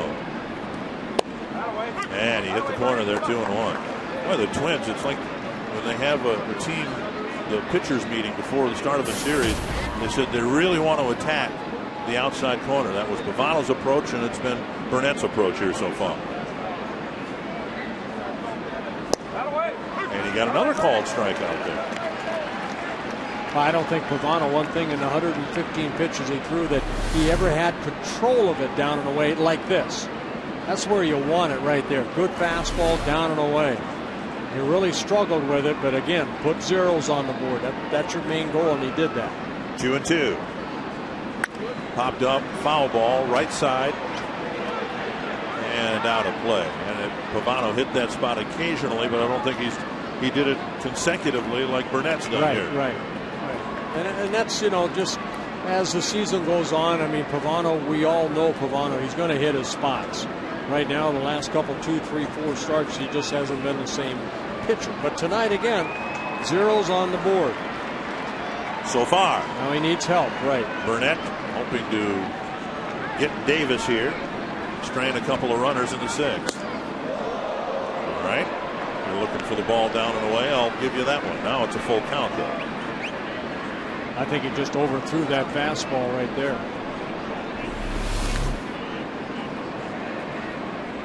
Around the hand. So now runners can take off. Encarnacion from 2nd, McDonald from 1st. We'll see if they do that on the 3-2 pitch. Leadoff batter Escobar on deck. To center, Span over to the gap. Makes the catch. They got a double play chance if he can get it back to second. Not in time. Encarnacion almost crept too close to the edge of the ice. Well, you know, as a second baseman right there, Encarnacion at second, you kind of turn around and see where the outfielders are playing. Well, this ball hit sharply, but again, Span covering some ground. Off balance throw a little bit on the third base side, and right there you can see Dusty Hughes trying to, get that foot or something, but Encarnacion dives back safely. Well, you think it's a base hit, and then all of a sudden you go, oh, there's Span. Where did he come from? I thought he was shading him a little bit toward right center. 2 down. Here's Escobar with 2 men aboard. Well, you can see how close Encarnacion was to turning his head and heading to third base and running into that double play, but he had the presence of mind to slam on the brakes with the breaking ball up and in, ball 1. Escobar with a walk, a single, and a fly ball to right.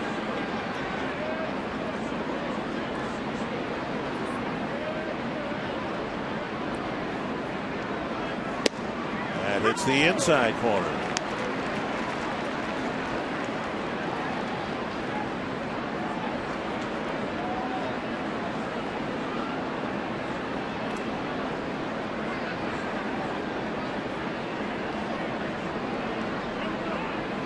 Second. Ron Gardenhire said today that Joe Nathan now is going to pitch in the 7th, 8th inning range, setting up, he hopes, Matt Capps. Glenn Perkins is going to be in that part of the ball game too, so it's up to the guys like Alex Burnett to get the ball game to those guys. But it's the first public admission by the manager that Nathan has gotten back closer to where everybody wants him. Ball right side, Hughes has it. The Blue Jays have left 10 men on through 6 innings, and Alex Burnett strands a couple of runners in the 6th.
Coors Light Freeze Camp.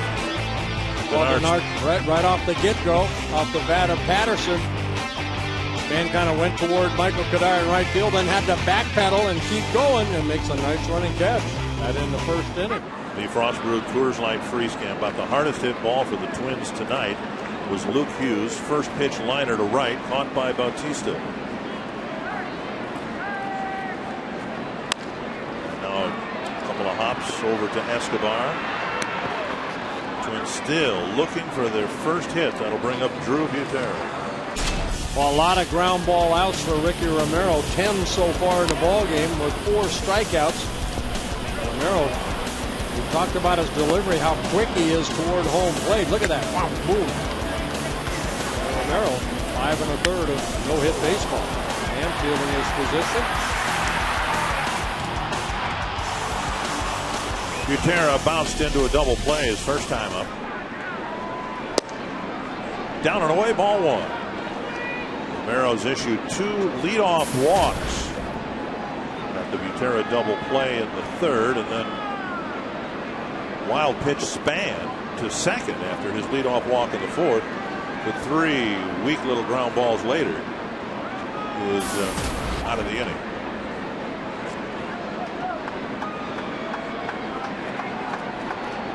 Two 2-0.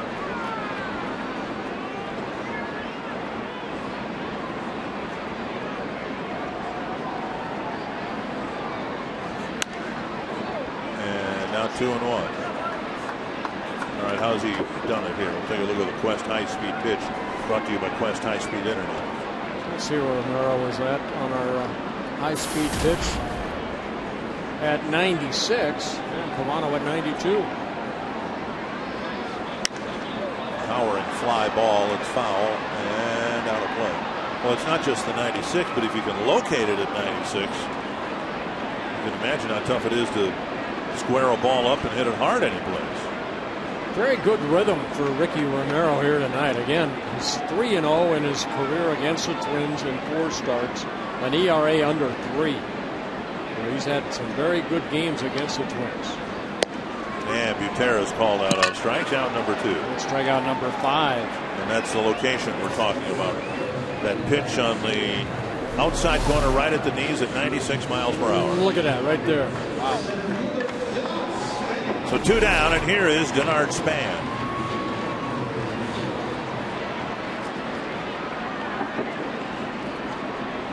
Back in the late 30s, Johnny Vandermeer became the only pitcher in the major leagues to throw back-to-back no-hitters. Romero making a bid here to do something just as unlikely, and that is be involved in a no-hitter in back-to-back games. He lost one his last time out. So far, he's throwing one. Yeah, you don't want to be the back end of 2 no-hitters.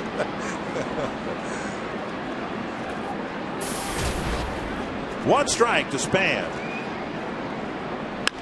That squirted into left field, and the Twins break the ice.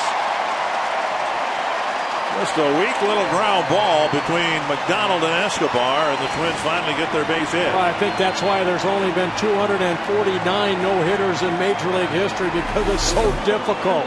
You need everything to go your way, inside-out swing.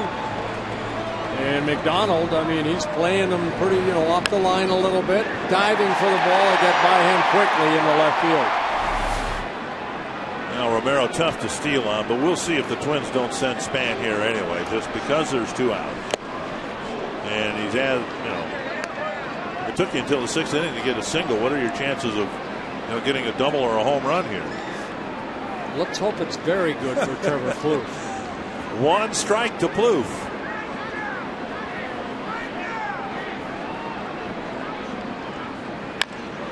There's a dribbler up the line. If it stays in the grass, it's a hit. Well, I think that one proves your point more than the Span base hit. You throw a no-hitter, you can't have any of those. Well, kind of a swinging butt right here, and nobody really has a chance here. Romero goes over there. McDonald, he has no chance. Basically, put that ball in your back pocket and face a new hitter. Well, let's see if Kubel can chop one off the plate or something. There you go, swinging butt. Couldn't have placed it any better. So back-to-back hits for the Twins here in the 6th with a couple out. Well, Kubel in the game here Wednesday afternoon hit the first 3-run homer the Twins have hit all year, and now he's got 2 on with 2 out in the 6th. Right guy up right here.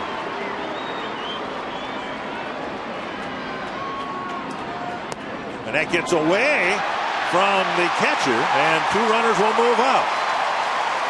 That almost looked like a cross-up. Now, Romero throws a lot of wild pitches, and he threw one earlier today, but that one, Arancibia, looked like he got boxed up on. It'll be a pass ball charged to Arancibia. You see that, he wants that ball more in, and he just took his eye off that ball right there. All right. Ball 1 to Kubel.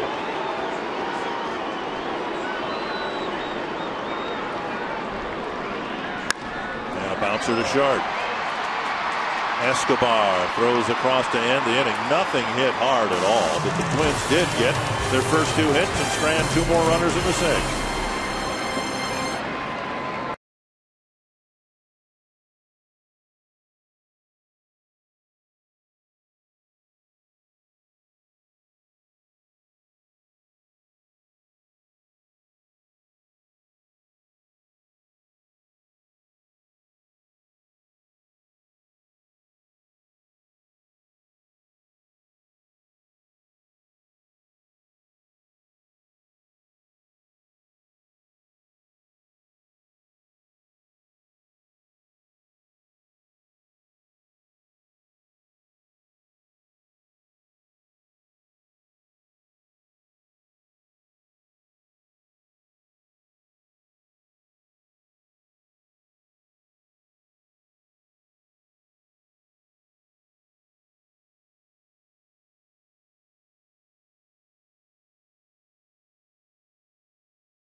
Ball game, and this copyrighted telecast presented by the authority of the Minnesota Twins and may not be reproduced or retransmitted in any form. And the accounts and descriptions of this game may not be disseminated without the express written consent of the Minnesota Twins, LLC. And you are hereby circled. Winnemac High School. Outside, ball 1 to Corey Patterson. He'll be followed by Jose Bautista and Juan Rivera. Alex Burnett got out of a jam in the 6th, and now he'll start the 7th. And Kevin Slowey was warming up as the Twins were hitting in the 5th. But there's been no move to bring him into the game. He has his jacket on, and Glenn Perkins now is warming up. Patterson, a left-handed batter, but you've got a couple of dangerous right-handed hitters, and Bautista and Rivera due up next. And that's into right field. Patterson's aboard with a leadoff single. And that'll bring up Bautista, who hit just about everything he made contact with hard against Carl Pavano.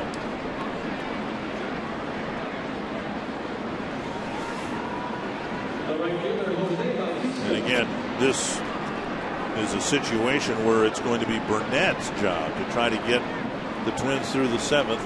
Twins want to save Joe Nathan and Glenn Perkins now if they can until the 8th inning. Pitches up high. Patterson bluffed towards second.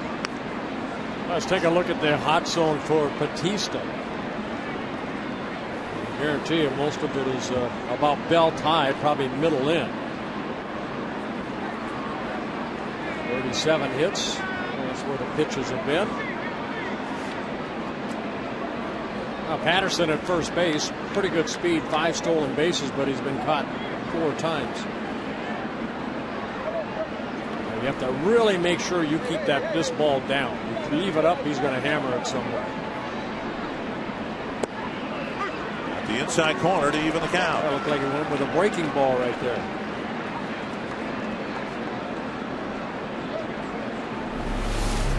Game on the line right here. See the breaking ball. Yeah, that might have been a fast one. Maybe a changeup. I don't know what that was. It wasn't where Butera wanted it. No, I know that. Flip a coin.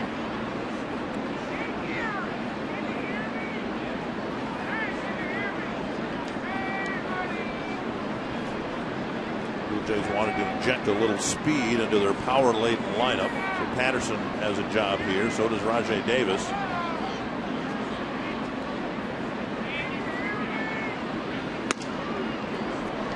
inside, hard inside. 2-1.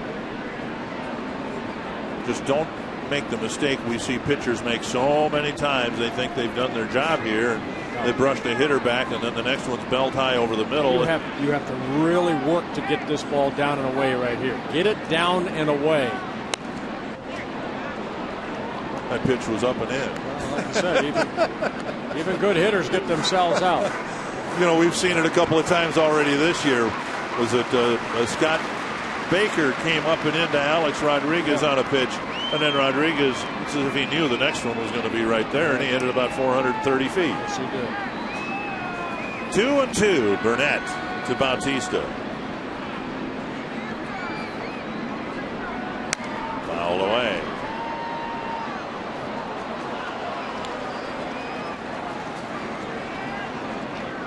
It's easy to get or be impressed with Bautista's power numbers, but you know, he's got good plate discipline too. He walked 100 times last year, and as we said, he's on a pace to double that total this year. There goes Patterson. It's ball 3 in the dirt, and Patterson will swipe second base. Yeah, he went on a good pitch right there, a breaking ball. Really no chance for Butera to even attempt to make the throw or even catch the ball, which he was unable to do. So Patterson steals the base, his 6th of the year. A pretty good jump. And slides in safely.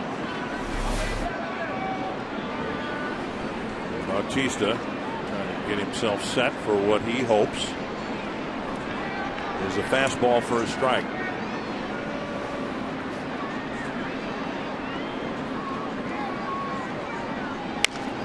Breaking ball, tap foul.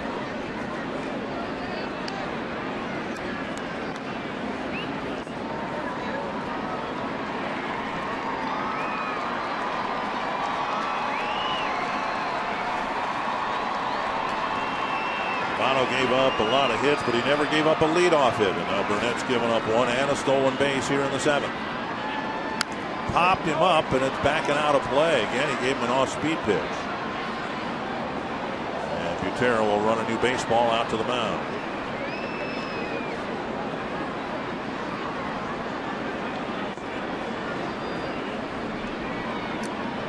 Jim Hoey and also Glenn Perkins warming up.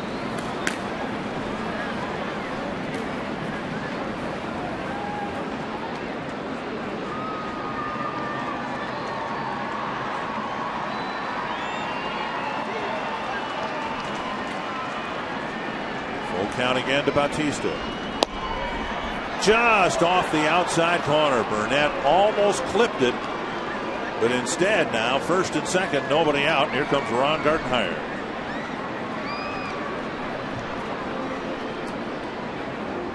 Very close pitch, at least from up here. It looked like it was close to that outside corner. Well, yeah, I mean, that wasn't bad right there. Just ended up walking Bautista. Game on the line right here. Nothing ball game. So Burnett gets out of a jam in the 6th, but now he pitches himself into one in the 7th with Rivera facing Hoey coming up next.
all the scores, stats, highlights, live audio, and more. Text @bat to 31826 or visit twinsbaseball.com for details. Well, the Twins have been, or the Blue Jays have been threatening to score pretty much all night long, and now Jim Hoey comes into another scoring threat. Yeah, Hoey with that high ERA, 7 1/3 innings, 5 strikeouts, a couple walks. Trying to get out of this situation, see if he can get Juan Rivera maybe to hit it to a double play. What we've basically seen from Hoey is a good fastball. You know, sometimes the lack of control of that fastball, but then the split finger. Well, Rivera to the plate. He's hit a couple of ground balls in his last 2 at bats. Has not gotten the ball out of the infield.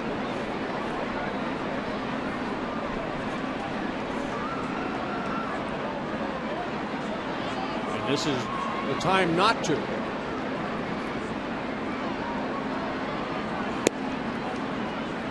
Outside, ball 1. So Burnett walked Bautista on a close pitch. Pavano walked 3 men while he was out there. So here we are again. 4 walks issued by Twins pitchers with 9 outs to go in the game. There's that splitter. 1-1. Sure, Rivera guessing fastball right here and a little out front. Fox Tracks brought to you by Carrier. Now we'll see split finger pitches.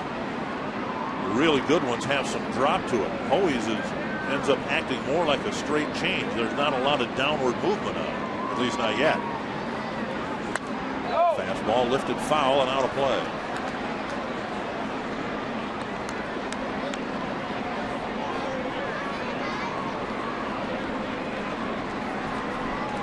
You look at it, 7 1/3 innings and just 2 walks. But he's fallen behind some hitters, and as a result of that, has given up 13 hits. Well, he's ahead in the count right now. Let's see what he decides to throw. You need a ground ball, you have to keep it down in the strike zone. There's a grounder to third, but foul. To that split finger.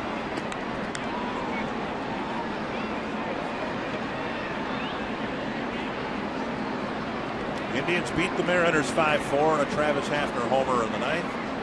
Justin Verlander took a no-hitter into the 6th, and the Tigers beat the Royals 3-1. White Sox in Oakland later on tonight. No score here, even though the Blue Jays have had plenty of opportunity. Snapped the bat, and it's a base hit to left. Patterson to third, and they're going to bring him in. Here's Delman Young's throw, and it comes in on a couple of hops. And the Blue Jays take a 1-0 lead on a Rivera broken bat single. Yeah, Brian Butterfield, the third base coach. It didn't look like Patterson picked him up until the last second, like he was going to stop at third base. And Brian Patterson said, Butterfield, kept saying, "Let's go, let's go." Yes, he kind of jams himself right here, but strong enough to get it over the infield. Delman Young comes in and makes the throw home with the speed of Patterson right there, sliding across the plate for the first run. Still nobody out. And Aaron Hill at the plate. And now Valencia and Hoey with a brief chat. So the run, obviously, and the runner at second, both the responsibility of Burnett. There's Brian Butterfield. Been with the organization a long time. Toronto Blue Jays. Runners go, and the pitch fouled back. Watch out, Dan Gladden. Glad he had his glove, almost got it. Yeah, Blue Jays sending the runners right there. Bluth comes in from short, talking to Butera and the pitcher. There's John Farrell.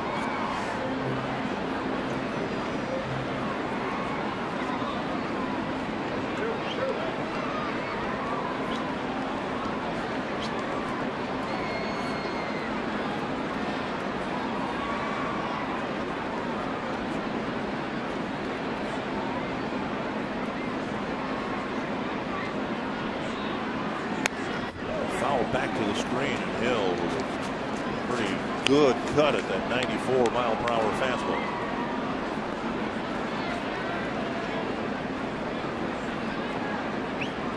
Looked like he was ready to jump all over the fastball. Now, if you throw him that splitter, you'd think he'd get him to screw himself in the ground.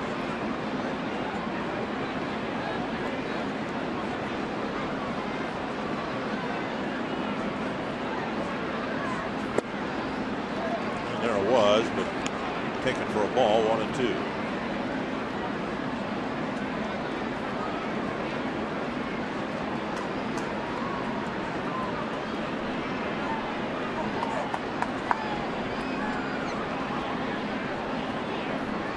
It's 1-0 Toronto.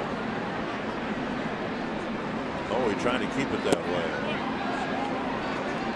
Oh, good take right there by Hill.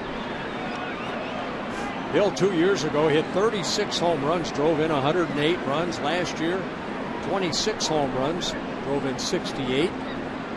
You mentioned earlier, Dick, he has spent some time on a disabled list, right hamstring injury. 2-2 to Aaron Hill.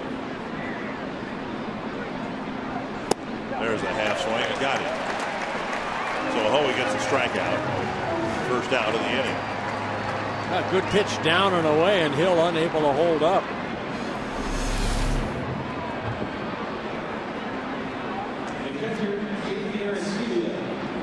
And now Aaron Sebia.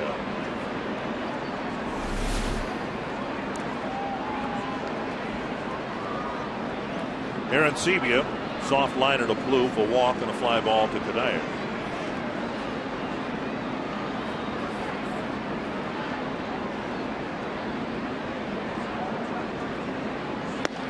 Inside, ball 1.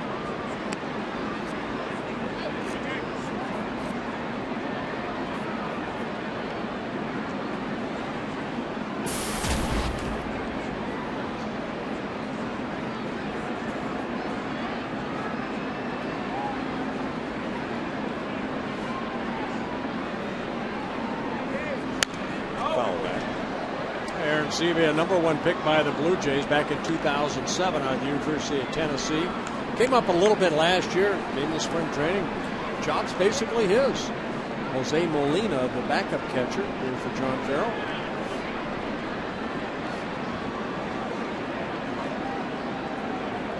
One and one to Aaron Sebia. Just off the plate in mid-90s, 94, 2-1.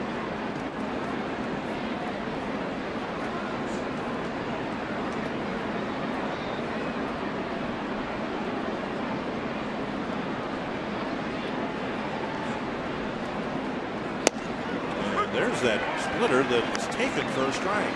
Yeah, it's a good time to throw it right there when you're ahead, behind an account. 2 balls, 1 strike.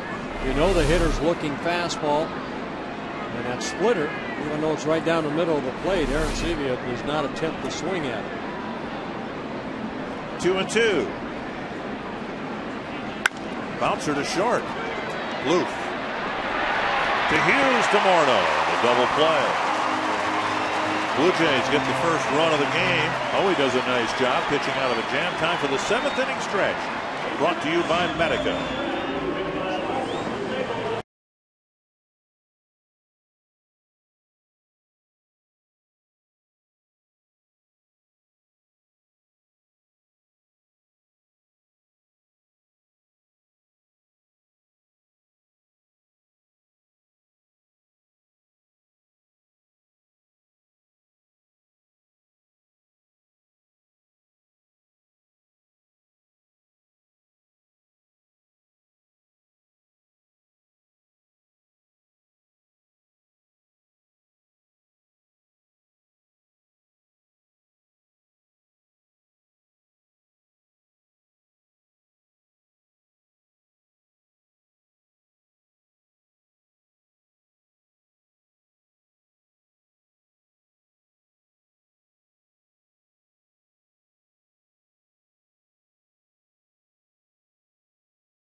North is brought to you by McDonald's. Right now, you can get 20 crispy chicken McNuggets for just $4.99 at McDonald's.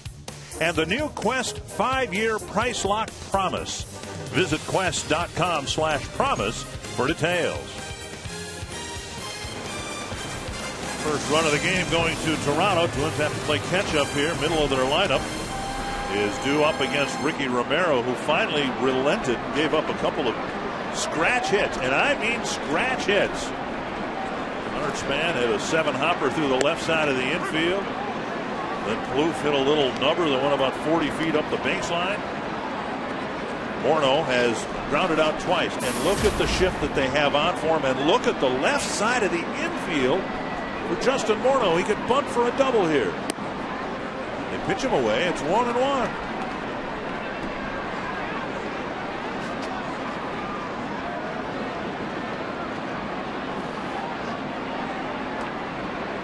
Foul back and a big swing by Morneau. Boy, that's a pitch right there that Justin has just been underneath a little bit. Look at that. If he bunted the ball at the third baseline, he could do walk on his hands to first base. And he slaps it to left. That's a great piece of hitting. So a solid single to left for Morneau leading off the 7th inning. You know, one thing I think I've seen from Justin over the last 2 or 3 ball games, even though he's made some fly ball outs to left field, he's starting to just kind of go that way, and that's a good sign. Just dropping the barrel of the bat, slicing it, you know, down toward left field. Did pick up a couple hits here, a couple doubles on Wednesday. Delman Young at the plate. Ground ball to short and a 3-pitch strikeout. Bounce to the right side. Out there, and Young beats the relay. The ball stays in play. Young didn't even motion towards second. So it'll be Young at first on a fielder's choice. He is in essence retired on the first pitch.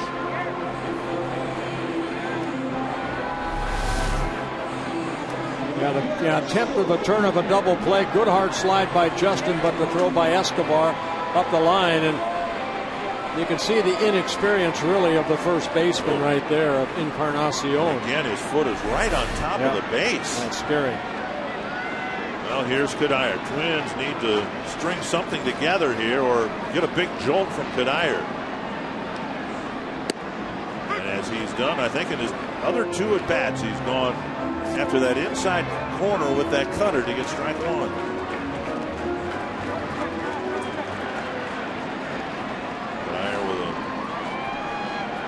Line drive to short and a little comebacker to the mound. He actually hit the comebacker pretty hard. Nearly got the first Twins hit. Actually didn't hit it at all. He shattered his bat, didn't he? Yes, he did. The bat ended up near the mound. Romero didn't field it cleanly at first and then threw him out. And Young flops back to the bag.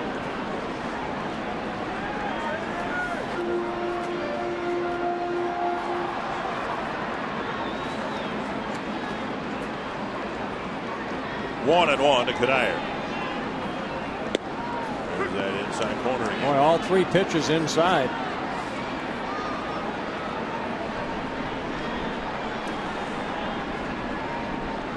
Romero with 2 walks in a ball game, 5 strikeouts, 12 ground ball outs.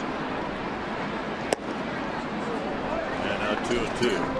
Romero with a really good changeup. And he's feeding Cuddyer fastballs in the on or near the inside corner.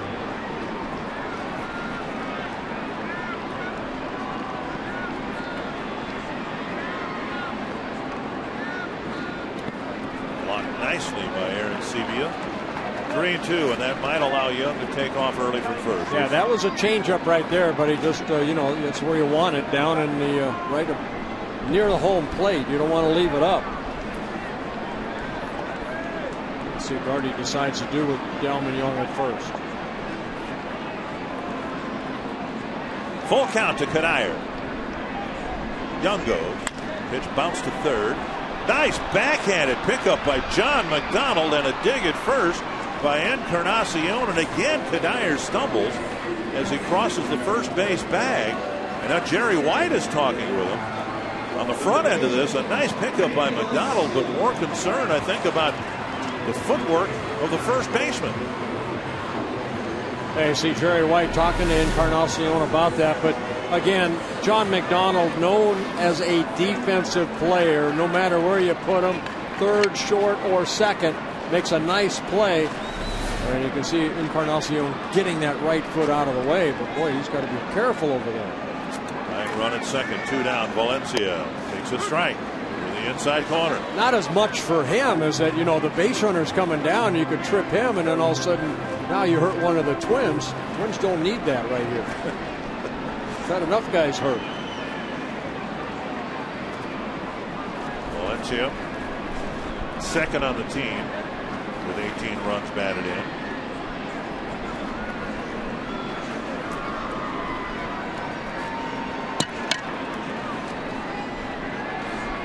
It's 76 pitches for Romero.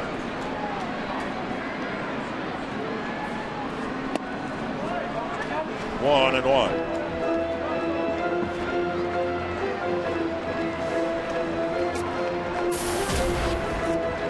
Valencia was the first base runner for the Twins with his leadoff walk in the third. Then he struck out on a high fastball in the fifth.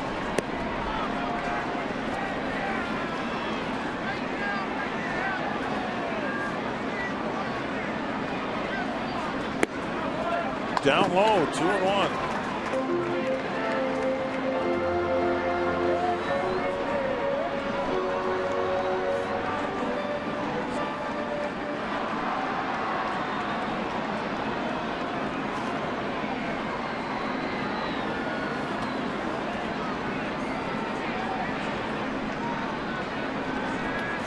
To the Twins' third baseman. Little pop up behind second. And that'll do it. Twins get a hit. Leave a runner in scoring position. It's 1-0 Toronto through 7.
Of the game, it's a pitcher's duel. Carl Pavano just threw a lot of pitches in a short amount of time. 5 1/3 innings, needed 115 pitches, but matched 0-0. Ricky Romero, 2 walks, 5 strikeouts. The only offense came off the bat of Juan Rivera in the 7th inning, an RBI single, scoring Patterson from second base. That's been it. Glenn Perkins coming into the ball game to work the 8th inning. And he misses on the first pitch, missing the inside corner to Edwin Encarnacion. It'll be Encarnacion, McDonald, and Rajai Davis here in the Toronto 8th.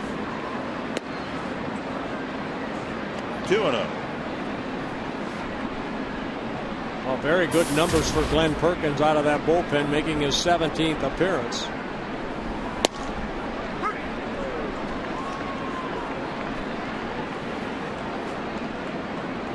2-1.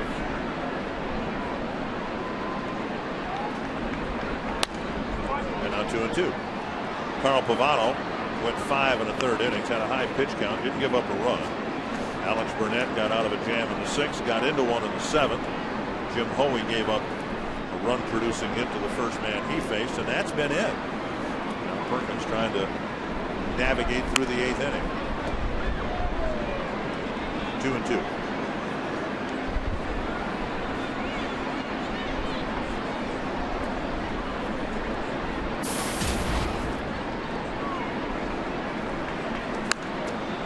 Back our way. That's why you bring your glove to the ballpark. That's grabbed by a young man right in front of us here. There it is. Show it off. And Drew Gutierrez taking a high foul tip.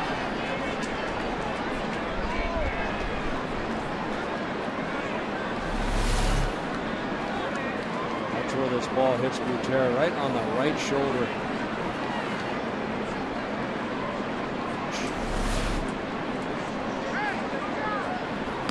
Very high. 3-2. It's about a third of the Toronto batting order. And they've out hit the Twins 9-3.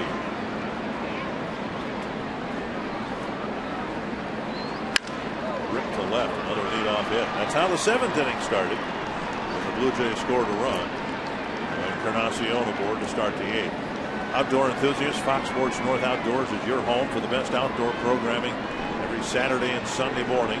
You can gain first-hand experience from the experts on everything from fishing and hunting to planning your next outdoor adventure. It's presented by Menards. Fox Sports North Outdoors, Saturdays at 6 in the morning, Sundays at 8 in the morning on Fox Sports North.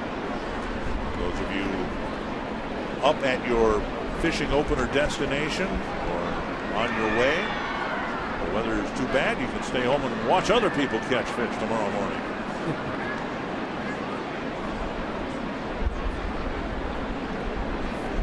McDonald with a pair of singles.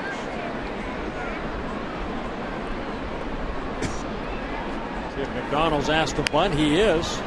That's a good one. And Gutierrez throws to Hughes. McDonald retired on the sacrifice.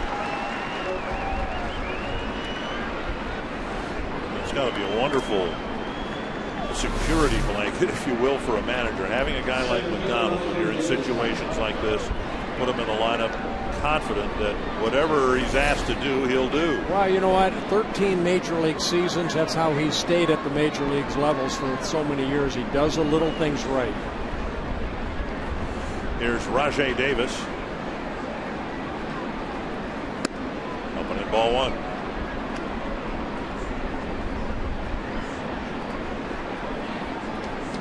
Davis has been kept off the bases. Nearly drew a walk from Burnett in the 6th, but Burnett came back to get him on a line out to center field. It was blocked by Butera, and now Perkins falls behind Davis 2-0.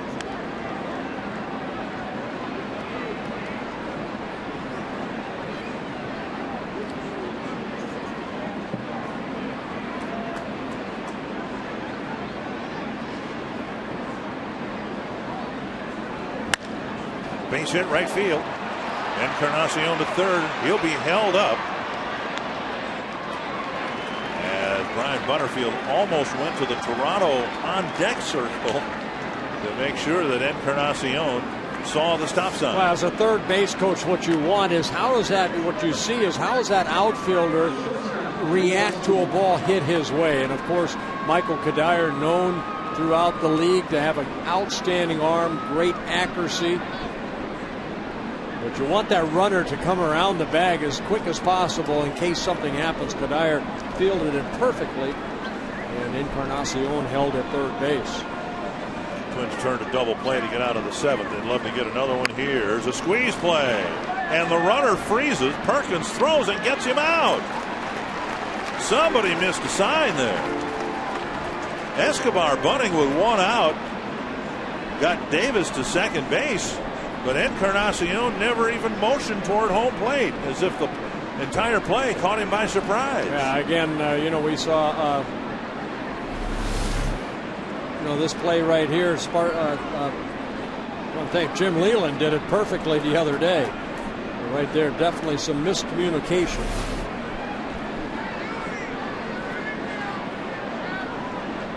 So an attempted squeeze, an apparent attempted squeeze. 2 away, 2 runners in scoring position. And here's Corey Patterson.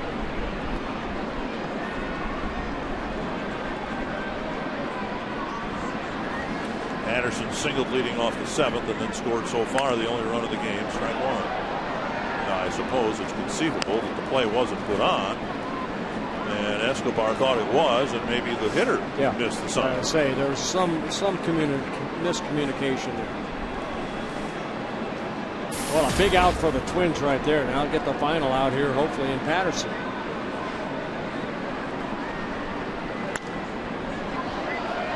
Two strikes. Was the quality of that bunt good enough to send the runner in on a safety squeeze? That might have been. Safety squeeze, you still want to put the ball down, which he did. It would have been, can it be like Blackburn flipping the ball to Butera? Instead it would have been Perkins this time. Nice block by Butera. The reason I asked, the bunt was going right back toward the mound. It wasn't off to either side. Butera's block. Yeah, nice block right there, and you see how he utilizes that chest protector to deaden the ball. So 1-2 to Patterson.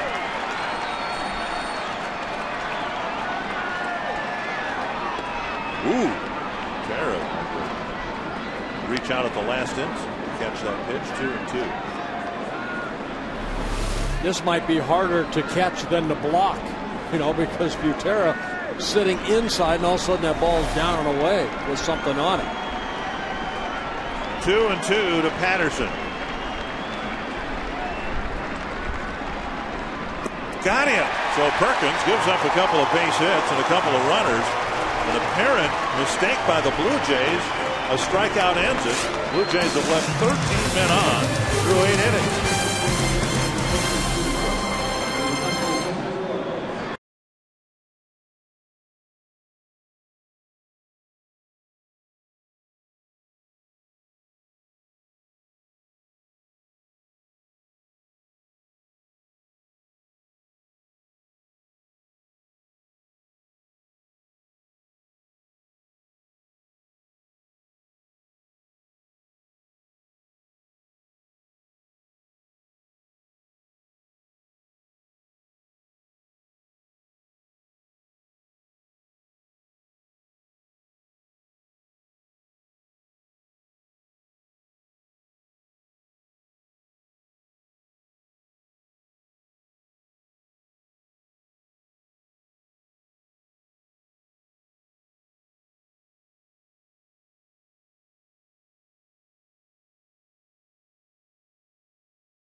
Down 1-0. Stay with us after the game for Quest Twins Live. It includes the Toyota post-game rack. We'll take a look at Romero, who has ruled the Twins. Our instruction will teach you how to charge the ground balls on the infield, and we'll hear from the manager, Ron Gardenhire. Dick and Bert, it's been a well-played game, a well-pitched game. Now it's just time for the Twins to rally and get this crowd fired up. Yes, I like that. Thank you very much. Luke Hughes will lead off the bottom of the 8th. First pitch lifted, foul, out of play, 1 strike. Romero's been one tough customer on 80 pitches. He hasn't given the Twins hardly anything. Now they've had a couple of scratch singles here the last few innings. Morneau was fooled on a pitch, but he hit it hard to left field. The Twins Twins have gotten 3 runners into scoring position. Haven't been able to get that run-producing hit. 2 strikes. Well, I like his tempo, too. I think throughout the ballgame, Romero's kept a very nice tempo out on that mound. Doesn't waste a lot of time. Looks for the sign. Let's go. Get in that batter's box. Give me the pitch. I want to throw.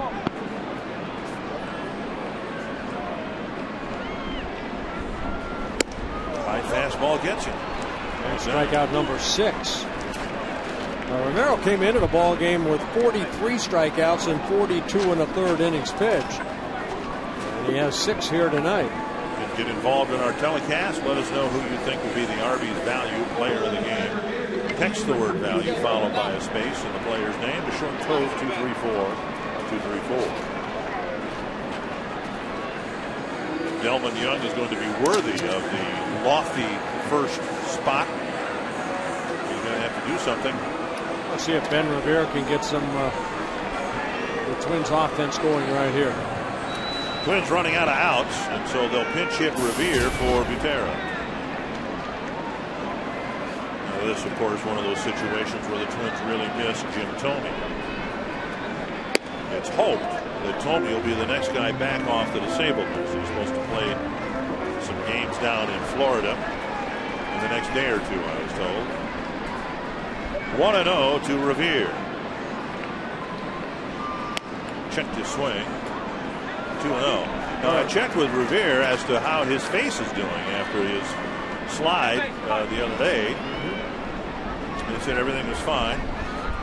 He's 2 for 2 in his last 2 pinch hitting appearances.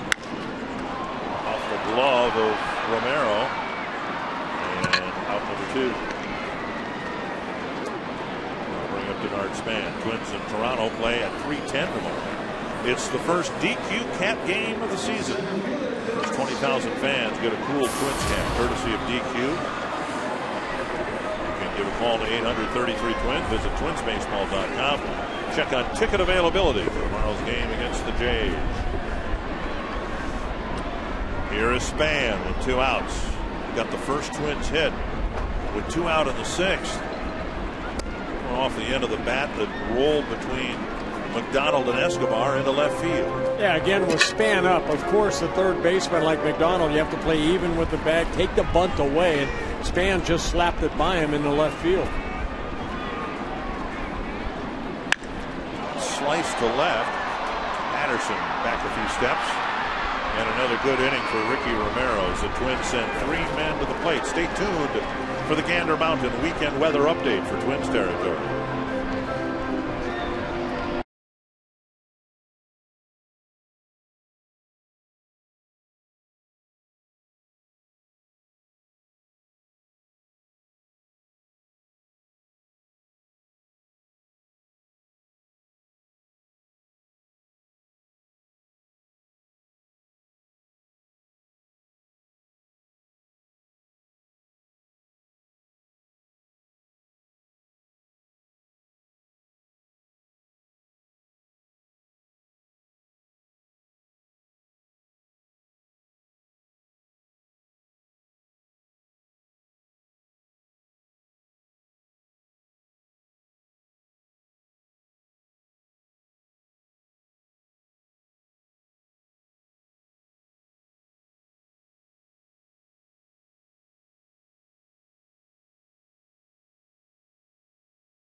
is now in hospice care in Arizona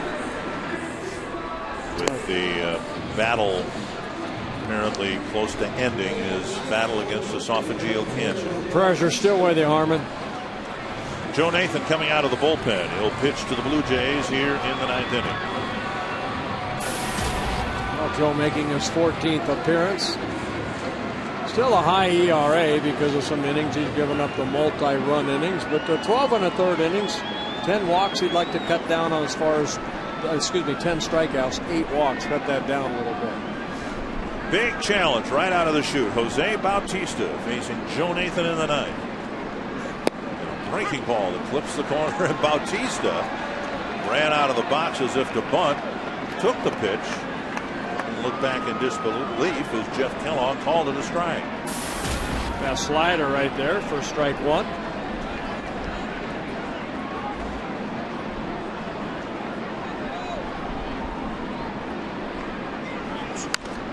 Pop up foul and out of play. Now we've spent an awful lot of time as Nathan has taken his step back talking about. First, let's answer our AT&T trivia question. We had Paul Molitor, Roberto Alomar, and John Oler. I believe so. There they are. Again, we got all 3 parts of that 3-part answer, so we got a couple of carryovers for when we might need them later on this year. Like tomorrow? 2 strikes to Bautista. We've talked at length about Nathan and finishing his pitches, but I think just as important in his recovery with his taking a step back was his psyche. And Ron Gardenhire suggesting today that look in his eye now is back, that he really wants to get after it. He feels more confident than he did 3 weeks ago. Again, Dick, I think we've talked about that too. That right there, even though he misses down and away, he's finishing his pitches. And, you know, there's a time, and I mentioned it the other night, that I talked to Joe Nathan after that outing in Boston where he struck out a couple in 1 shutout inning. And there's always a time when a pitcher, you don't think about it anymore. Just let it go and let your natural ability take over rather than that thing in the back of your mind says, you know what, I had Tommy John surgery, I have to be careful. You know, don't really extend out there. I think hopefully that's behind him. See what he gives Bautista here now on 2-2. Bautista laid off a couple of breaking pitches. Got another one and tapped it foul.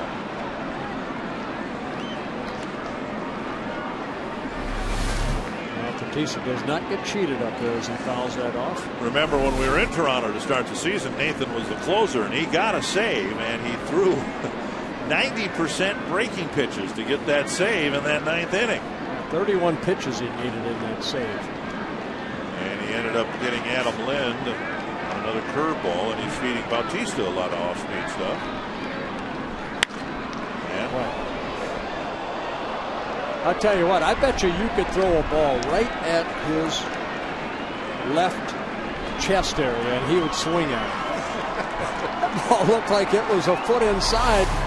But Bautista still, well, yeah, that was a little bit of a play. 2-2 again.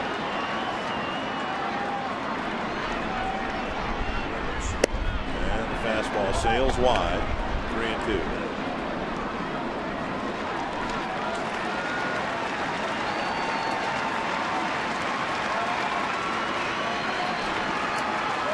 Ball is power. Bautista's not struck out 20 times yet this year.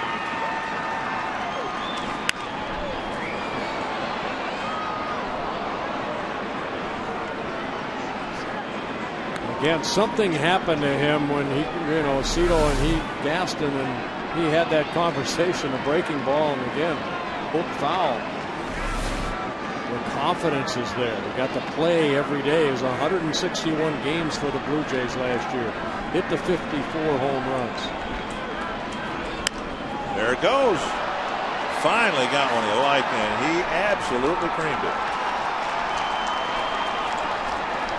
So a great battle, and on the 10th pitch of the at-bat, Bautista makes it a 2-0 ball game. Well, I just said, I mean, on a 3-2 pitch, it's hard to think that you can throw a strike inside to a guy that already is going to open up. You have to throw down and away.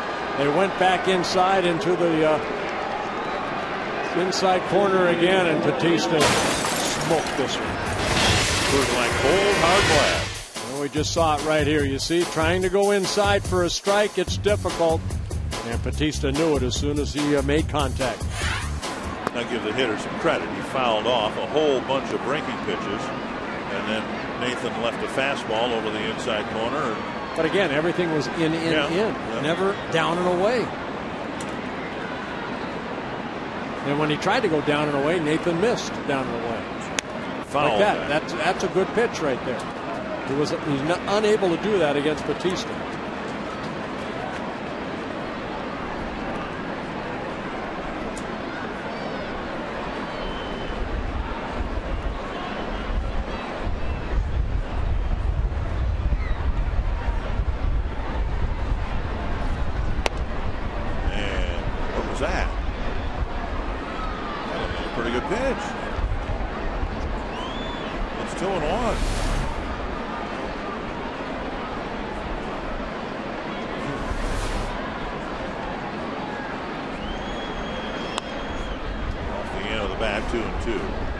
Wind picked up here a little bit here, a little mist coming down.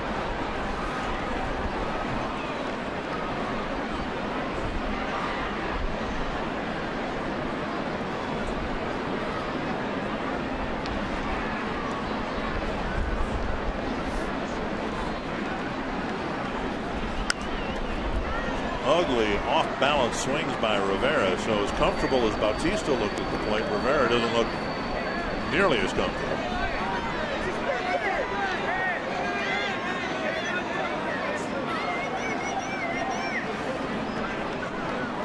Two and two. It was Rivera singling in Patterson for the first run of the game. Back in the seventh inning.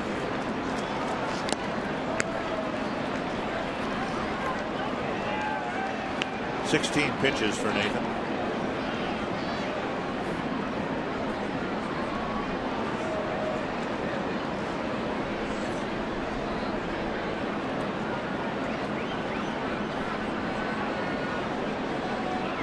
Another 2-2 from Nathan to Rivera.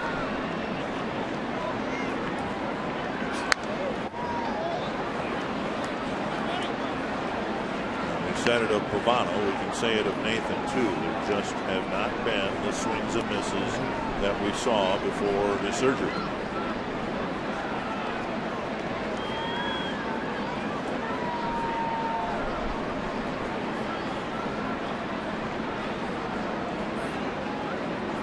Another 2-2.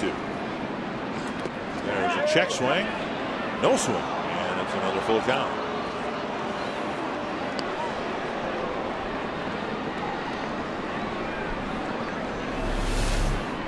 Let's take a look at Rivera. Did he go too far? Boy, very close.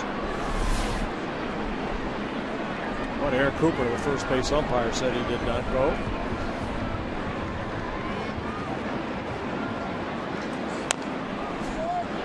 Another tap or foul.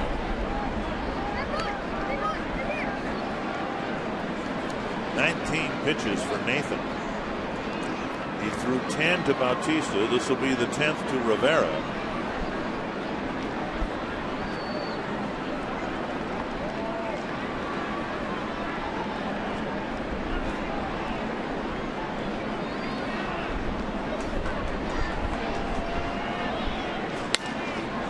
Punch to center, down for a hit. So really a frustrating outing for Nathan because he's faced two batters. He's had protracted at bats with each of them, and they each end up with hits. Yeah, not the best looking swing right there, but able to get the barrel of the bat out and hit it softly into center field. Second hit for Rivera. Fox Sports North supports the Boys and Girls Clubs. You can join Michael Kadire at the annual Kids in the City event Thursday, May 26th at the Target Center. Celebrate the accomplishments of the Boys and Girls Club youth by attending this family event with sports celebrities, college athletes, team mascots, and other special guests.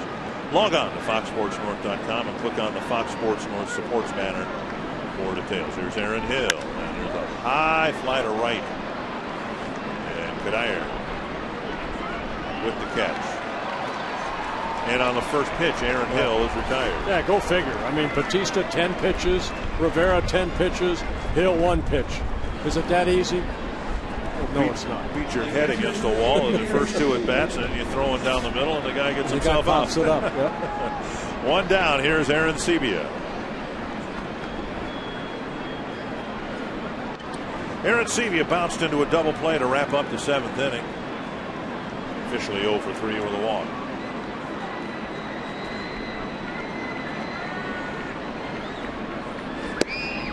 Strike on the outside corner.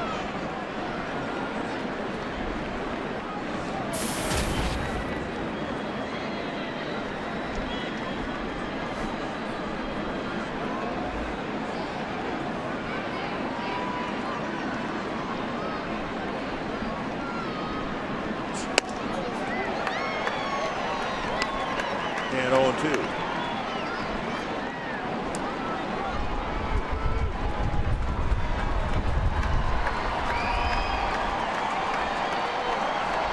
Mist continuing to fall at the beginning of what we're told is a pretty solid pattern of about 18 hours of precipitation.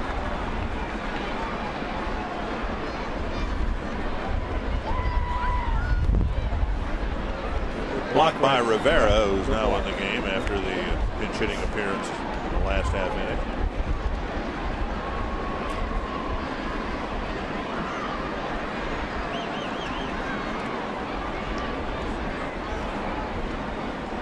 One and 2.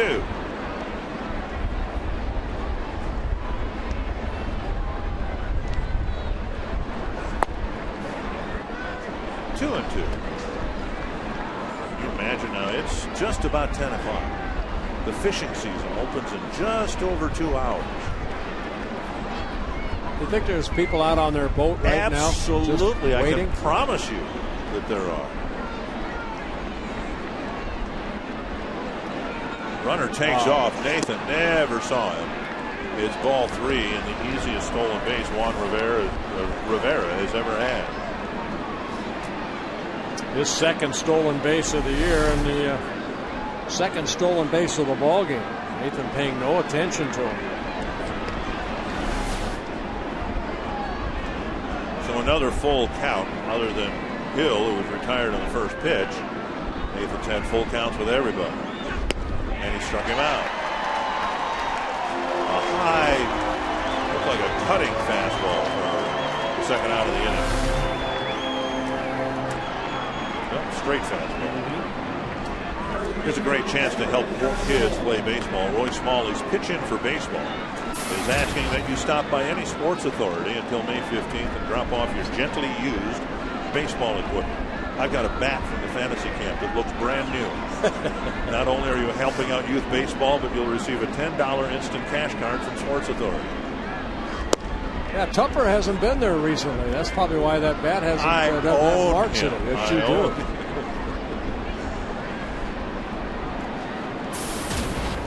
1-0 to Edwin Encarnacion.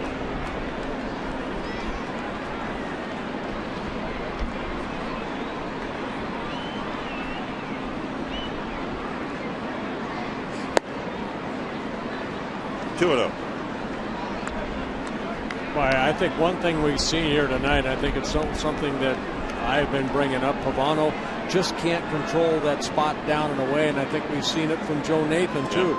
Just cannot control that fastball down and away. To me, that's the best pitch in baseball for a pitcher to try to get a hitter out. The Ted Williams chart of all the different averages down and away on the black, he would have hit, I think, 260 career-wise. Of course, they made that chart when he was 52 years old. Well, now Nathan's thrown 30 pitches here, and assuming he's allowed to and gets through this inning, well, the big question will be, what about tomorrow? If they're in this situation where they need an out or outs in the 8th inning because of the pitch count now, will they feel comfortable bringing it back? I don't think so. No. Maybe Sunday.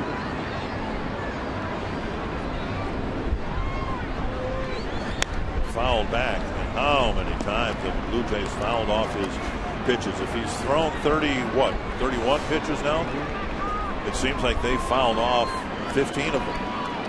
Well, I think we're used to seeing Joe Nathan, a couple years ago with a 93, 94 mile an hour fastball. Until that arm strength comes back, he's at 90, 91. That last pitch at 91. And that's a little more, swingable to swing and miss than maybe a 93, 94. And now he's run the count full on the fourth batter of the 5 he's faced here in the ninth. And I'm guessing with Jose Majaras warming up, this will be the last batter from hook or by crook for Nathan here. And speaking of a hook, maybe he'll throw one here to Encarnacion and strike him out. Watch Rivera behind the plate, see where he moves. He got him with a hook. Couple of strikeouts ending the inning for Nathan, but a home run to start the inning by Bautista, and it's 2-0.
Tonight, the biggest reason is the guy they've been facing has been very, very good. Yeah, I mean, Ricky Romero has been on the top of his game. 8 shutout innings. He's allowed only 3 hits. Had a no-hitter with 2 outs in the 6th inning. And Bautista, a big home run right there, making it a 2-0 ball game rather than a 1-0 ball game. He's going to take into this inning. Romero has 1 shutout, that coming last year against the Texas Rangers. Trevor Plouffe takes up high, ball 1. It'll be Plouffe, Kubel, and Morneau, and then the Twins hope Young, Cuddyer, Valencia, so on and so forth. David Cooper in at first base for Encarnacion. 2-0. Twins have won 1 ball game late here this year. Danny Valencia's game winner, a walk-off winner against the Royals. Thought they might have had a late win in Wednesday's game, but as soon as the Twins turned the game around, they had it turned back around on them by the Tigers. Tigers, by the way, put Maglia Ordonez on the disabled list today. More ankle problems. Up high 3-0. And if this isn't the first time Romero's delivered 3 pitches out of the strike zone in a row tonight, it's one of just a handful of times. A 4-pitch walk brings the tying run to the plate in Jason Kubel. Well, 3rd walk of the ball game for Romero, making his 69th major league start. And these hitters, some Twins hitters, Kubel, they've had some success against Romero, but not tonight. Kubel called out on a check swing in the 1st and a couple of infield ground balls. And there is a strike. He's one of those lefties, Bert, a little bit unusual because he has greater success against right-handers than left-handers. Left-handers have a little bit better advantage against him. Fouled back, 2 quick strikes. I'll tell you, Dick, what he's been able to do, and we've seen it against right-handers, the same thing. He's able to hit that corner down and away. Well, this is what Kubel did here on Wednesday, a 3-run home run. Gave the Twins the lead at one time. The longest home runs hit here at Target Field. Kubel called out on strikes as Romero drops a curve over the inside corner. So a tough night for Kubel against the tough lefty. A couple of strikeouts and a couple of infield ground balls. Well, everything away. And that breaking ball. What a great pitch. Yep. Strikeout number 7 for Romero. Rain coming down here pretty hard, if you want to call it a heavy mist. Here's Morneau. And he tried to tie the game and came up empty.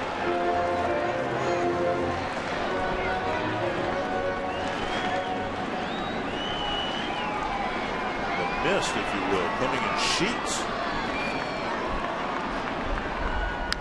Yet another meteorological oddity here. We've had snow, hail the other day, and now whatever this is. 2 quick strikes to Morneau. And we'll see if Romero tries to drop the same curve on Morneau that struck out Kubel.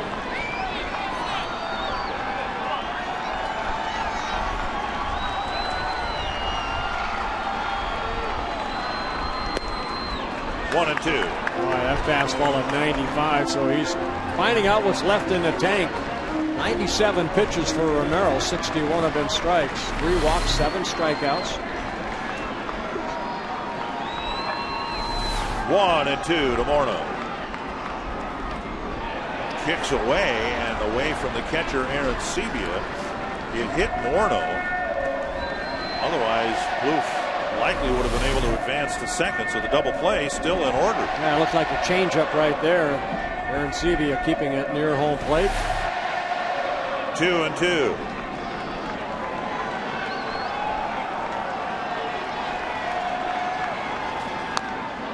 Got a piece of it.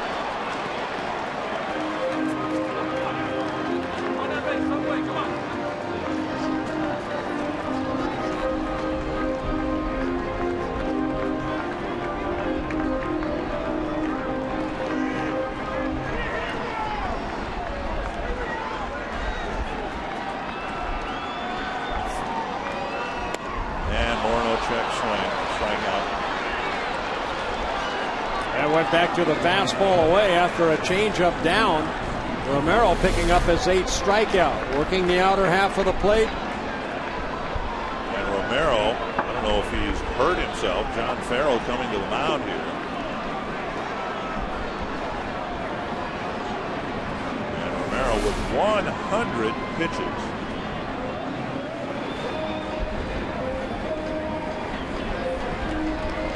I didn't see anything. Did you see anything? Let's get a quick message from Kevin Gord. Kevin?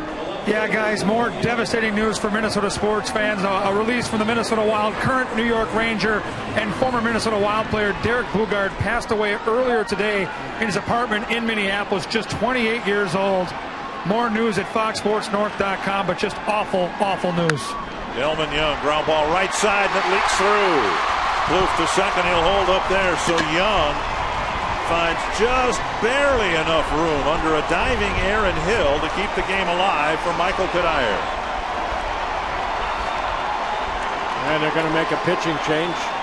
Something happened to Ricky Romero. You know, you wonder about that oblique that was, they said, bothering him in his last start.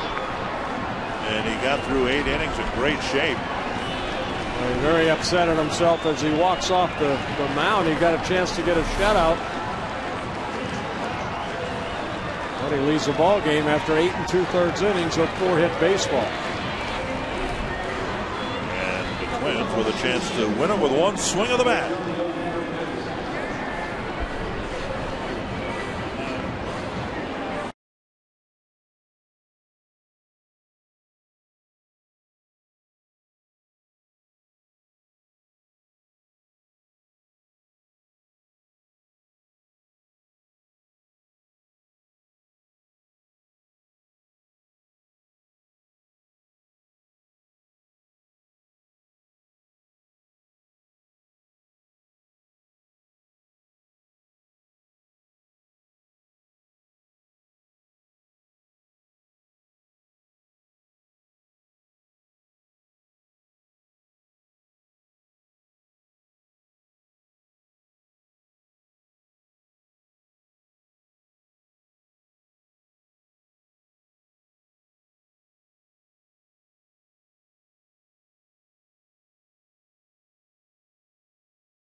in front, but the Twins have 2 on and 2 out. The runners that are on are Plouffe at second, and now Casilla pinch running for Young at first base. And it's not John Roush who has most of the saves for the Blue Jays, but the guy who has the other 2, Frank Francisco. Yeah, Francisco started his season on a disabled list with some right arm soreness, making his 10th appearance, 2 for 3 in save opportunities. In his first season with Toronto, coming over from the Texas Ranger organization. You know what the Twins need desperately is to have a moment like they've had seemingly every night in Cleveland. Tonight, Travis Hafner turned a loss into a win with a home run. And the Twins haven't had that moment yet this year. A Jim Thome moment like last year in August. Francisco will go after Cuddyer, who can turn a loss into a win with one swing of the bat. And believe me, nobody would love to do it more than Michael Cuddyer. Francisco's given up a couple of home runs in his 8 2/3 innings. Speedy runner at first, the pinch runner Casilla. Young's 2-out single kept the game alive. Just off the plate.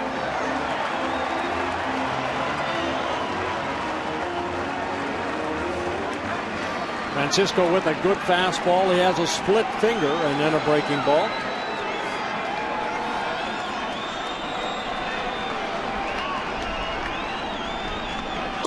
That one hit the corner. Straight over the top at 92 miles an hour. Cuddyer 1 for 6 against Francisco, getting a triple against him the last time he faced him.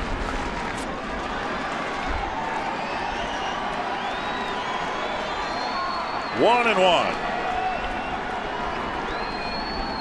Pop foul, out of play, 1 and 2.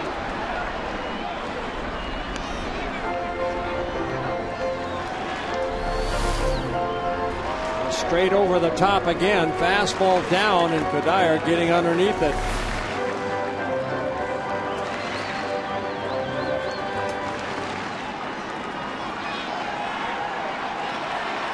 One and 2 to Michael Cuddyer.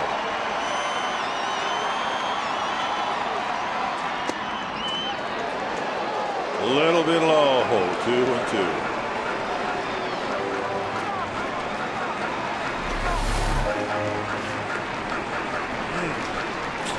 Very close pitch to take.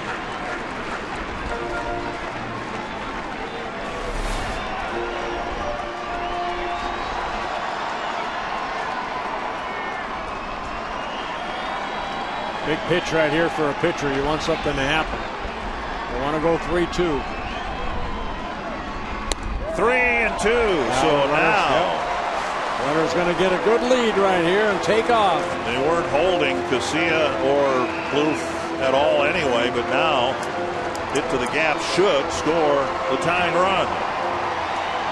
And if you hit it over the fence, they can all walk home.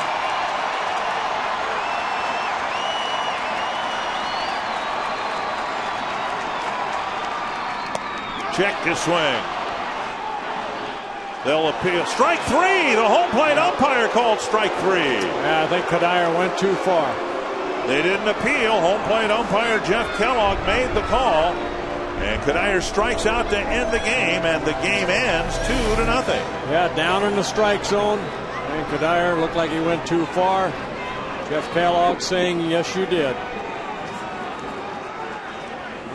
Need the side angle to definitively say whether Cuddyer went.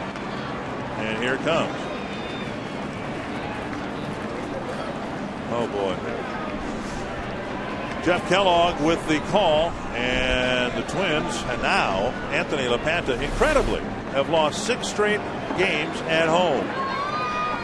And their struggles against the Jays continue. Toronto has now won 23 of the last 30 between these teams. 2-0 tonight. We'll hear from Ron Gardenhire. Have more on the sad news regarding Harmon Killebrew. And look at another long one from Jose Bautista next.